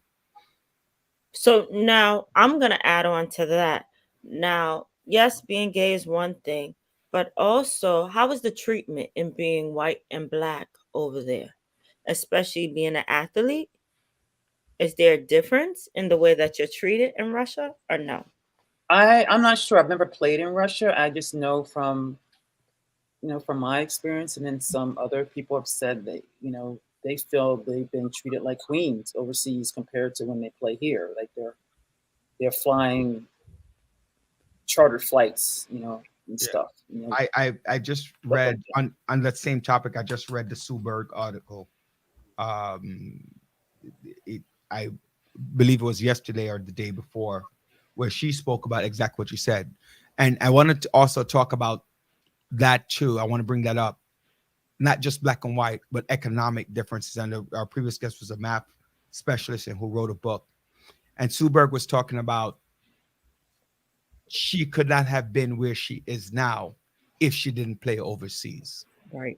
Right. So she made a whopping 60,000 here, but then she was making over $600,000 while she lived in Russia, right? Because I guess Russian WNBA players who play in Russia is now being highlighted because of the situation going on between UK and Russia. What advice, coupled with what Dr. Bryant asked you about racial dynamics, do you believe should be happening in the United States, and an encouragement to say abroad what to look for or pitfalls? Because you also played overseas. Yeah. What is your question? And then I want to just address a comment that said just praying. If you have never experienced the power of prayer, you probably would never say that. So just praying is a big deal. And I know I'm First Daniel, saw that. I see that. Yeah. So I just want to address that. Right. There's power in prayer. There is power in the name of Jesus. Yeah. I believe that too. No, my question is twofold, right? So you're talking about a lot of times here in the United States, being in the WNBA is a big deal, right? Not that it's not a big deal, but it's a big deal. It's to go to Hall of Fame. You do this, you do that. But economically, it's not a big deal. Like you said, for whatever the reasons are, there's economic disparity. The WNBA is not making the money for what, and then we could talk about why you believe they're not making the money, not necessarily as much as the men, but at least even more, right? And you did speak about the $75 million just now, but in your Sue Bird is highlighted the background is Sue Bird is highlighted now because she's considered to be one of the more dynamic WNBA players because she was drafted number 1. She's coming out of college. She's 21 years in the league and all the good stuff. And she spoke about specifically some of the things that you spoke about. The $60,000 here in the United States versus the $600,000 in Russia. Mm-hmm. What is an advice that you would give to a player, like maybe where to go? What is the racial component that's involved? Where to go? Should they go? What would be your advice? I would advise a player to play in the WNBA, even if they're making not that much money, because playing in a WNBA gets you, even just getting invited to a training camp in the WNBA, gets you more money overseas. So, interested. I did not know that. Yeah. So your value goes up just because you played on a WNBA team, if you're even just on the bench. Right. So that's what I would advise. Now, there have been times like Diana Taurasi got paid $1.5 million not to play her WNBA season. I can't remember how many years ago that was. And that shows, where her Russian team paid her that much not to play. Right. So you have situations like that because they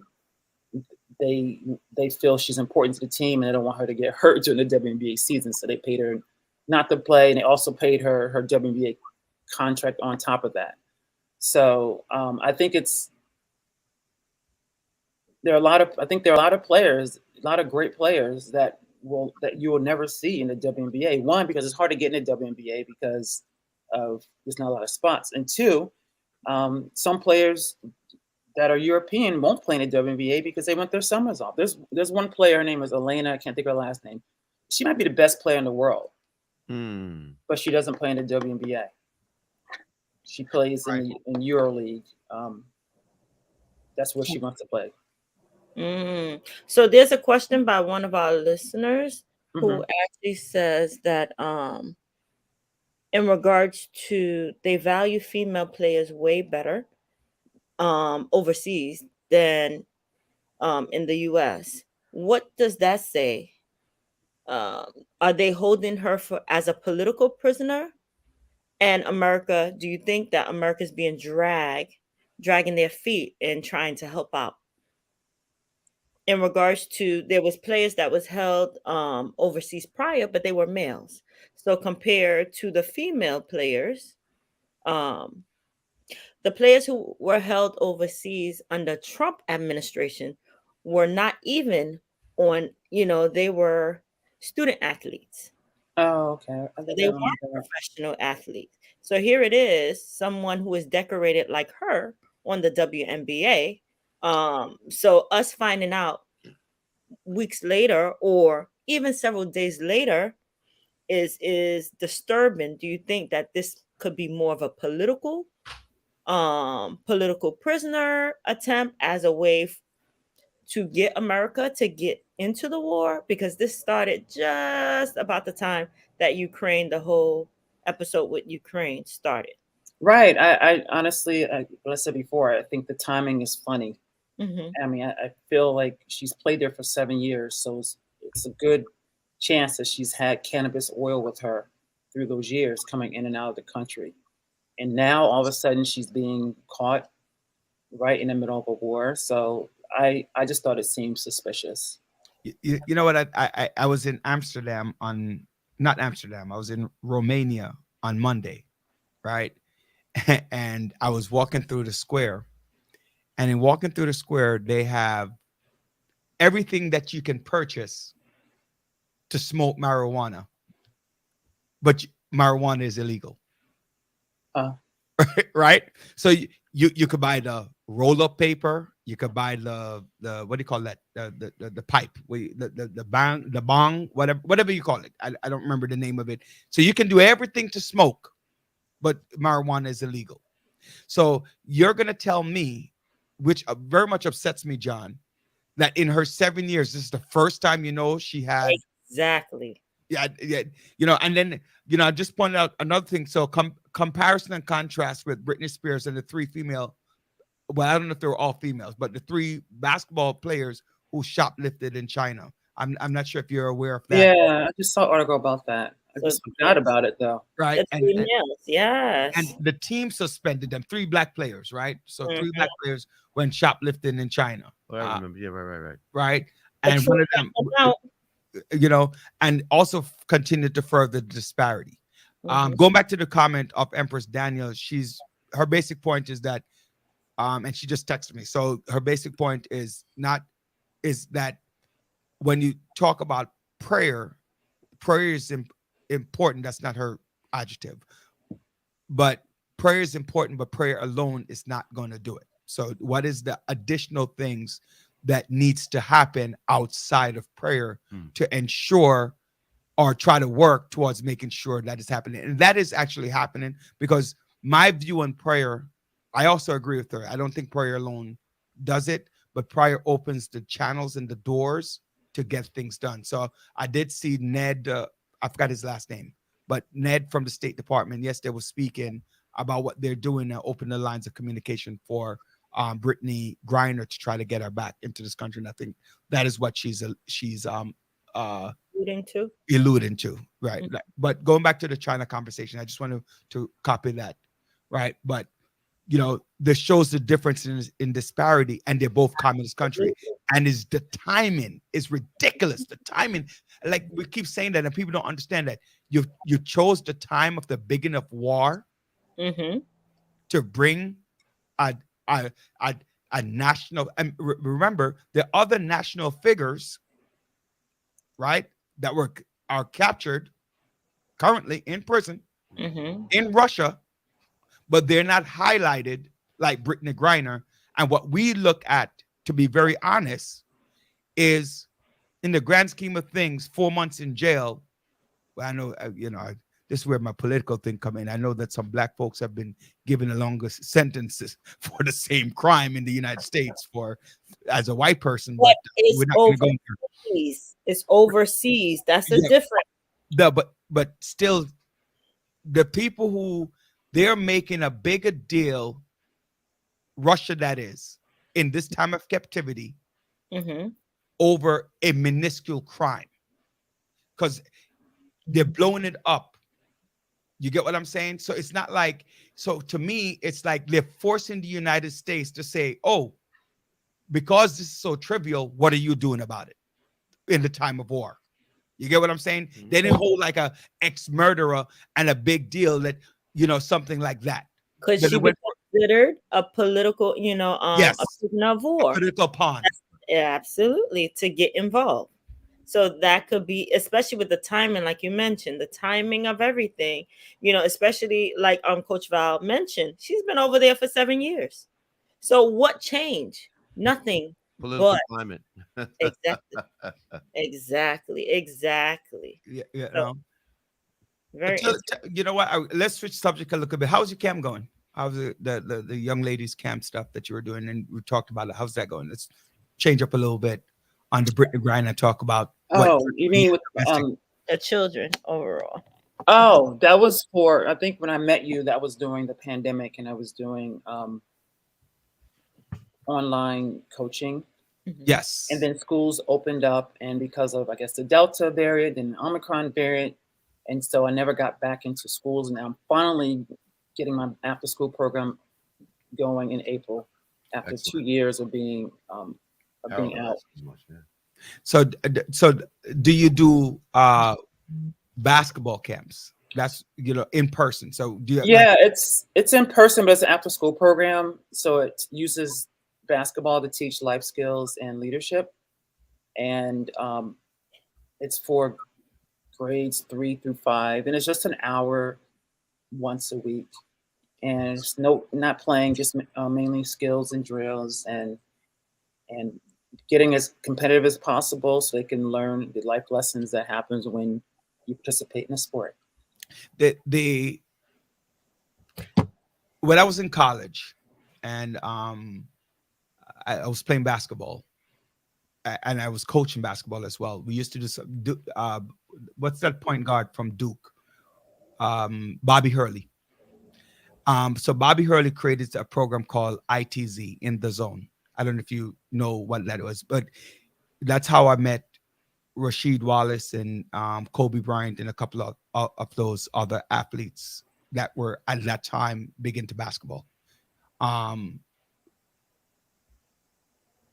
What it would do would bring high school level students to a college campus for training, and would also invite college. Is that something that you ever thought about? Invite colleges to come and look at these, what they call them, all McDonald's All-American or the high level All-American type players that could be up for scholarship and be looked at by college. Is that a program that you ever thought about doing, or even at a younger age where younger kids can come and say an overnight camp or a week overnight camp? No, and basically, my passion has moved more towards the mindset, because a lot of players are struggling with confidence, especially female athletes, and they don't know how to deal with adversity when it comes on the court. When your shot's not hitting, like, what do you do? Going back to the gym and taking 500 more shots is not always the answer. So if there's a program where I can deal with high-level athletes on their mindset, I'd love that. That's where I think it's at right now. These kids are working their butts off on skills and going to camps and going to tournaments, but they're not working on, how do I bounce back from a mistake? Okay, I'm playing against a big opponent. My confidence goes down when I play against good people, but goes up when I play against somebody that's not so good. How do I become stable in my confidence? So this is stuff that I didn't learn when I was playing, and that I have the ability and honor to pass on.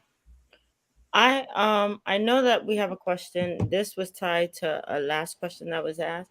So how does this affect your program when agreeing to train young ladies desiring to chase the dream of the pros, when they notice that, hey, an athlete like Brittany can actually get kidnapped if they desire to go into the WNBA with the money and everything like that? What are some things that you're saying and training the young ladies about? I haven't heard much from my end, and a lot of times I'll get it in comments on my TikTok account, and a lot of times it's basically saying free Britney, but it's not saying free Britney, and now I don't want to be a professional athlete anymore. I think people are looking at this as a rare occurrence, a 1 in a million thing that's happened. Mm-hmm. And kids don't always have that kind of, they don't always see that big picture to know that those two things could be related. Like I played in Israel, and I didn't think about what was going on in the Middle East. I just thought it wasn't going to touch me, even though I wasn't playing far from there. And it was a suicide bomber on a bus that was close to where I lived. But going into it, it wasn't on my mind, because I was just thinking about, I just want to play and make some change. Do you think that this media coverage could change overall how the world is viewing WNBA, now that they're realizing the pay, that some of these athletes are being paid compared to, Brittany, compared to LeBron James? Do you think that something might possibly come to fruition? Yes, the $70 million that was invested is one, but do you think that more will be done as a result of all the attention that's being given to the WNBA right now? I mean, that's a great question. I think that on whole, I think for the last 2 years, the media coverage has been a lot better for women's sports. It's on the up and up. Mm-hmm. It's just not, I believe I saw a stat, 40% of athletes are women, and only 4% of the media coverage goes to women. Mm-hmm. That stat obviously needs to change to put more attention on, all sports, not just basketball. Like I didn't find out that the hockey Frozen Four was on for women until it was a championship game, and I was watching Sports Center.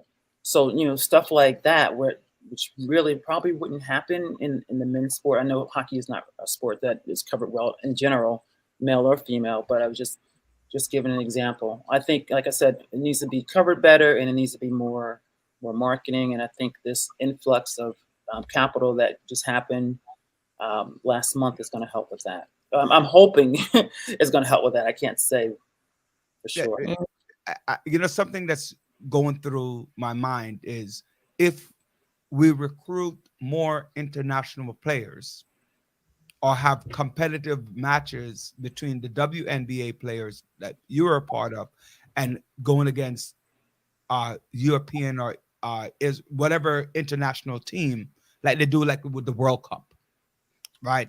Because there's certain sports on the world sphere that is recognized, male or female, on the world sphere. Hockey, not when I say hockey, not hockey, football, tennis, basketball, more so for women across the world. What do you think? How do you think that would, as a former WNBA player, how do you think that would help to promote the sport and bring some economical resources to the sport, or even air the sports in the summer overseas? Since overseas, like what I guess I'm trying to feel for what do you think would help to promote the WNBA, make it more attractive, so you could create more teams, two, women could get compatible salaries. I'm just trying to think of that outside of the United States or outside of just. Well, first of all, that's what happens in the Olympics and the World Championships. It's all WNBA team, and they're playing against European teams or teams from South America or a team from Australia. And normally the Olympics does bring more attention to the league. But what I think would help is better marketing. For example, when the league starts, I always find out by accident. I could be watching an NBA game and I'll see an advertisement for a Major League Baseball game coming on and the weekend, where that could be a time where there could be ESPN saying we're going to be airing a WNBA game. So I don't, or the WNBA is opening up. I don't see that. Right. So I guess I think it goes back to, Actually, I don't know myself. Actually, yeah. I mean, I also when I think about when I first started playing professional basketball, it was 1997, 1996, and then the WNBA came out in 1997. There were so many commercials. Right. I don't know how old you guys are. Yes, I remember that. There were so many commercials, and they were like, "We got next." We got next? And it was Lisa Leslie and Cheryl Swoops and Rebecca Lobo, and it was just all over TV. But you don't see that anymore. Nope. I went to the women's All-Star game when it was at Madison Square Garden because I was invited to the game, and I was sitting right next to the players who played for the Liberty, a couple of the ladies who played for the Liberties, and it was kind of exciting, right, for me. Although I'm short, so they were significantly taller than me, so I was like laughing. Laughing at that. But the fact is, there was like a little thing that was going on, and I don't see the WNBA All-Star game being promoted at that level that it was in 1998, 1999, whichever year that was at Madison Square Garden, right? So one, I just want to say, I'm waiting for them to say when Coach Val is going to get inducted to the WNBA, the Basketball Hall of Fame in Springfield. I could get the chance to go back to Massachusetts and see it as one of the persons who helped. That's not going to happen. I need to get inducted to the Women's Basketball Hall of Fame first, and that's going to be a hard one because I'm not an Olympian. They get priority to Olympians. I didn't have a stellar WNBA career. I had a good ABL career, but they don't seem to acknowledge that as much as a WNBA career. So, but you should also look at women who play overseas because of the discrepancies here, right? So that's one thing. So I'm looking forward to it because I want to go to Springfield. I went to high school in Massachusetts in Amherst, right next door, and back in the days I played against Travis Best as well. So that's some of my basketball pedigree, back then. But the point is, I would love to go to Springfield and have a reason to go. So, I have a question for you in regards to NCAA. I know that UConn is playing. So what are your thoughts on some of? Oh, I think that's one of our listeners.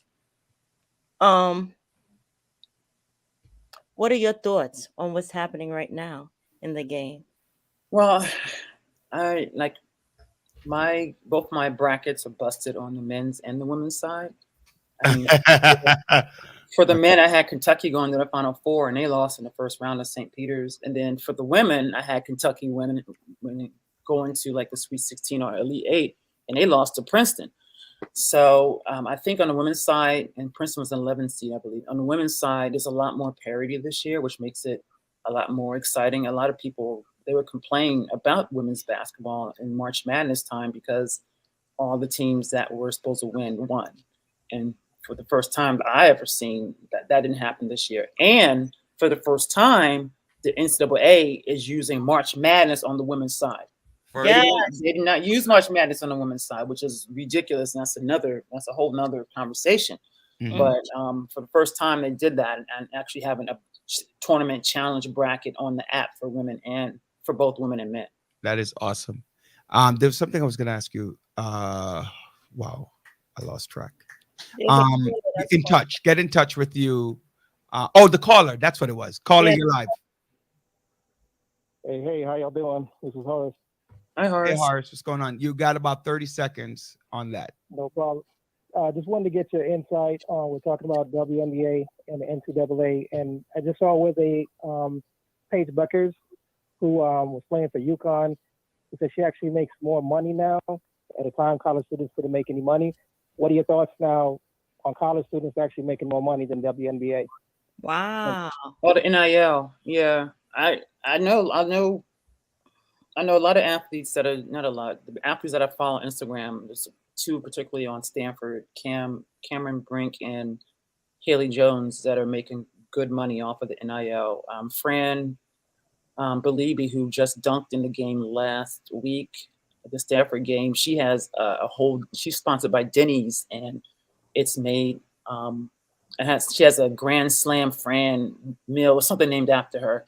So I think it's a great thing. I think the cool thing is when Paige, I know she's probably will, she's not making more than she's gonna make in WNBA, because she's gonna make a lot of money with sponsorships, her individually, Paige. Other people who may have great college careers and then go to pros that may not be as significant, maybe not, but Paige will make a good amount of money when she plays in the WNBA. And I hate to say this, Paige is a cute white girl, and that's marketable to sponsors, which is why she will do it. It's one reason why. I mean, she's a good player. I don't think she's amazing as everyone says, but I love watching her play. But I think there are better players right now that don't have the deals that she has. Hmm. Yeah, that's awesome. Thank you, Horace, Thanks, Horace. for the question. Yeah. So how do people get in touch with you? The girls in the camp, are you doing anything virtual, anything like that, or just simply reach out to I Am Coach Val? You can reach out to me on Instagram at I Am Coach Val, or you can email me at hey@iamcoachval.com. Okay, awesome. So we really do appreciate you coming on. I didn't even get a chance to do the brackets this year. So I'm very upset. My friend is upset with me, but I really couldn't, and I didn't have the time. So I want to thank you. Podcast. Wait. What about your podcast? How can people follow you on your podcast? Oh, thanks for asking. My podcast is called Stay Fierce, and it's on all the places where you can listen to a podcast, whether Spotify or Apple Podcasts or Google Podcasts. So yeah, I'm on episode. I've launched 3 episodes so far. And it's Stay Fierce, all of it spelled the right way. Yes. I shouldn't say the right way. 2 words. Yes, no special spelling. And Right, you're no special. interviewing Dawn Staley? Yeah, Dawn Staley is going to be one of, and Stay Fierce is a space between Stay and Fierce. Dawn Staley is going to be on after her season. Space out, Stay, and Fierce. So because when I asked her, it was like mid-season. I was like, hey, it's probably less stressful to do it after season. So she won't be on until season 2. I'm pretty much having all my guests now for season 1. Awesome. Okay. So thank you again, No, Coach. thank you, We'll, Coach. Thank we'll you, look Coach. forward to hearing from you, and thank you for what you have done for Women's History. And next time you speak to Miss Weidman, tell her. Wait, how do you pronounce my name? Oh yeah, the Jamaican thing. Yes, I remember the whiten. You like. Okay, I thought you said whitening. Oh no, not whitening. No, That's whiten. what it sounded like. Oh no. Oh no, it's whiten.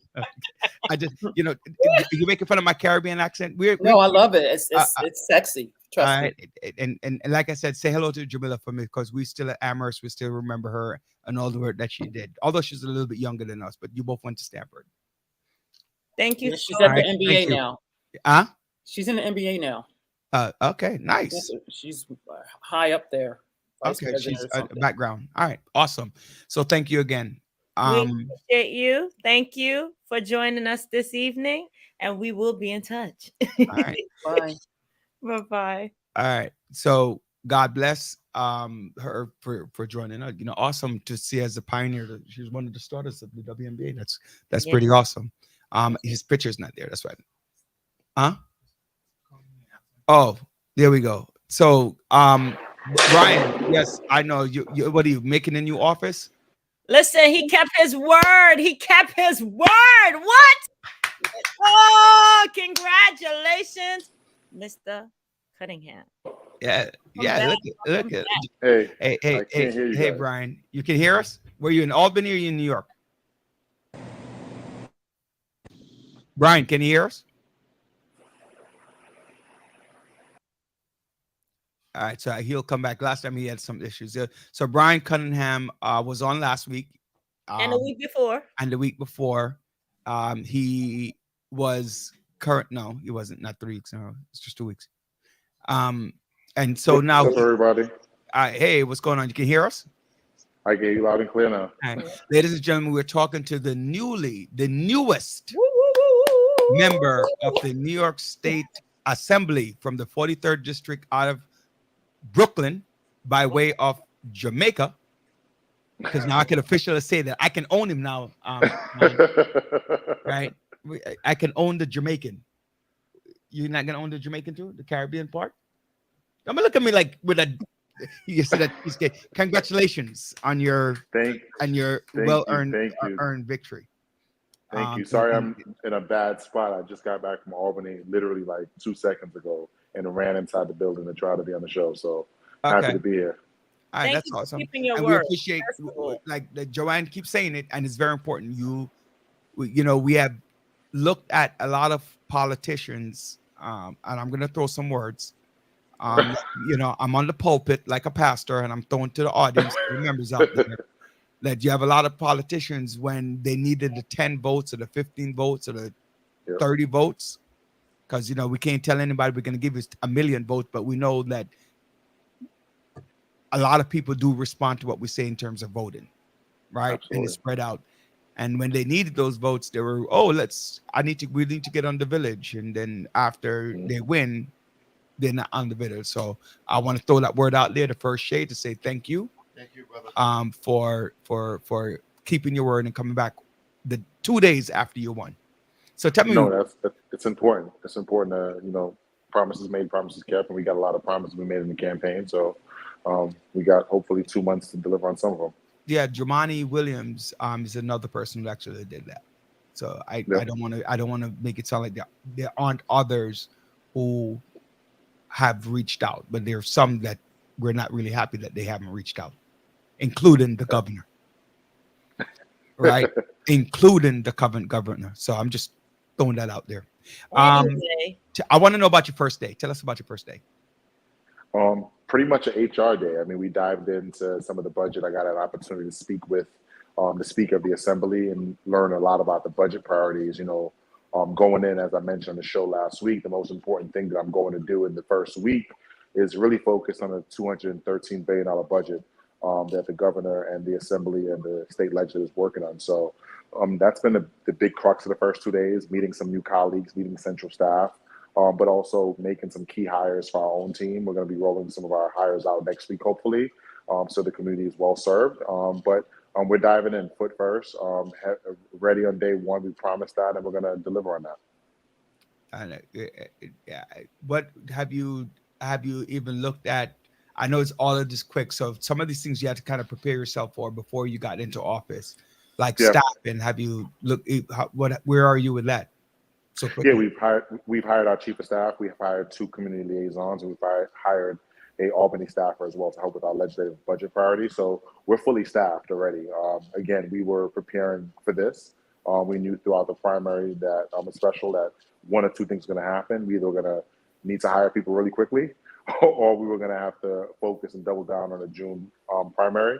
Right. And luckily for us, we're in a good spot with we have a team that's going to begin next Wednesday, which is really exciting because, part of your role as a legislator is not just passing legislation, a budget, but making sure the community gets the services they need and have a responsive office team that can be responsive when you're in Albany. All right. Have you have a location yet for where your community office is going to be?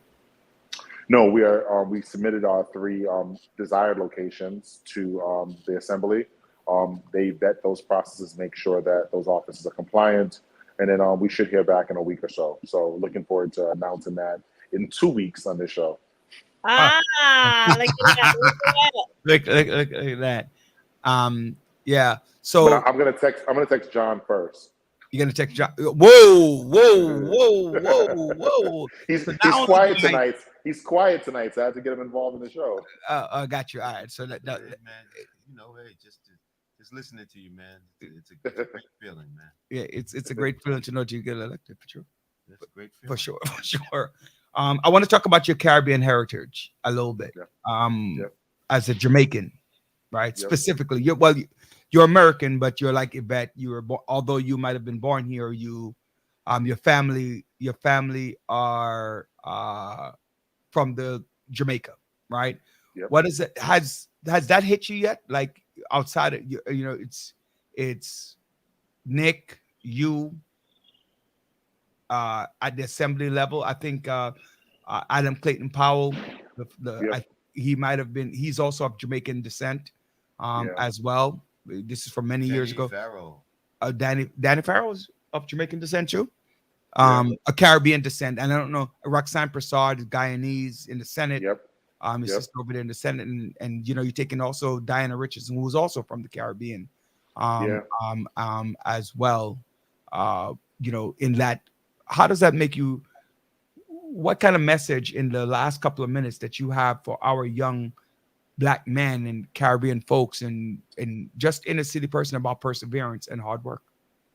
Well, for me, it was like overwhelming, right? I mean, I think the night of the election, when the results came in, we couldn't process it. My wife and I drove to Albany yesterday for the first time as a member of the assembly. And I think as we got into the chamber and were greeted by some of our colleagues, it dawned on me that my mother got here in the 1970s from Jamaica and then filed for my father. She was a first generation American, and my mom cleaned homes when she got here, and she took care of people's kids. So to be her son, and to think about the legacy that she passed on by coming here, being the biggest risk taker in the family, to leave somewhere that was safe and to go into a space that she didn't understand and didn't understand how the government worked and what kind of service you have. Yeah, it was just like, it was overwhelming at that point, I think. And, also next week when I take the oath of office, I'm using my mother's Bible that she had from the 1970s when she got here. So for me, it's just a full circle of the idea that anything is possible in America. Anything is possible with hard work. And also grateful to my African-American brothers and sisters who made so many sacrifices to give me as a first-generation American an opportunity to do this. So just really grateful and really prideful. And I take that with me every single day, knowing that I represent a very deeply, densely populated Caribbean community. And I represent folks that look like me and young people like myself, young men, who oftentimes are, on my way to Albany, funny enough, I was pulled over by a cop for driving 35 and a 25 and knowing how that interaction could be different. So just all those experiences of being Black in America and being a Black male in America and being a Caribbean American deeply resonates, and knowing that we're going to the people's house to do people's business and to work hard every single day to make sure that equity and opportunities are given to everyone. So I'm looking forward to the experience. And we look forward to having Ingrid said, great job. that. Hey, I got a question. Tell me the first 3 calls you got. The first 3 calls, wow. My first call that I recall getting was Senator Kevin Parker, which is very moving, because anyone who knows, I started my career with Senator Parker 20 years ago. So to go from being his Robin, literally in the side of the car, driving to office and back to the district, was important. The second call I got was from our county leader, Rodneyska Shaw. Again, another sister from the Caribbean American, and I think the first Caribbean American leader of the county. So amazing. And the other call I got was my mother. So funny in that order, you know, 3 significant calls that were really, really important. But there were so many calls. I mean, there's still text messages and calls that I'm trying to get to. But it's been an overwhelming response, both from my colleagues in the assembly, but also from the community members that see me walking down the street, running to the office, and just saying, welcome home, and we're happy to know that you're in Albany serving us. Thank you for never giving up and Right. your Thank you. experience to keep Congrats, man. and Congrats. motivating others. So congratulations on that. Congrats. All right. I So appreciate that. you know, we are extremely proud of you, and getting getting elected. You know, and one thing, and because I'm looking at the time, and I'm like, I know we're over time a little bit, but perseverance is one other thing that people have to understand. So I think when we say success is not just done, it's spoken. I think we need to add the word perseverance onto that. So I 100% want to thank you for that, and we'll see you in 2 weeks. And just make sure that we talk to Andre and schedule it better. I know, ladies and gentlemen, in fairness to Brian, he kept to his word, and he said he'll call us back. And last night we spoke to him, and he made it happen today. Congrats, baby. So congrats. Appreciate it. Thank you, guys. All right, and we'll see you in 2 weeks. Looking forward to seeing you guys. See you in 2 weeks. Okay. Thank you, everyone. Have a good evening and a great week. Thank you for hanging with us. All right. You can catch a rebroadcast on YouTube at the Village Talk Show, the Village Radio Talk Show on YouTube. Please do subscribe. We need you to subscribe. We keep saying it, but it's important. We love you watching us on Facebook. It makes me feel good, but we want the subscription. God bless and have a great evening. Bless up.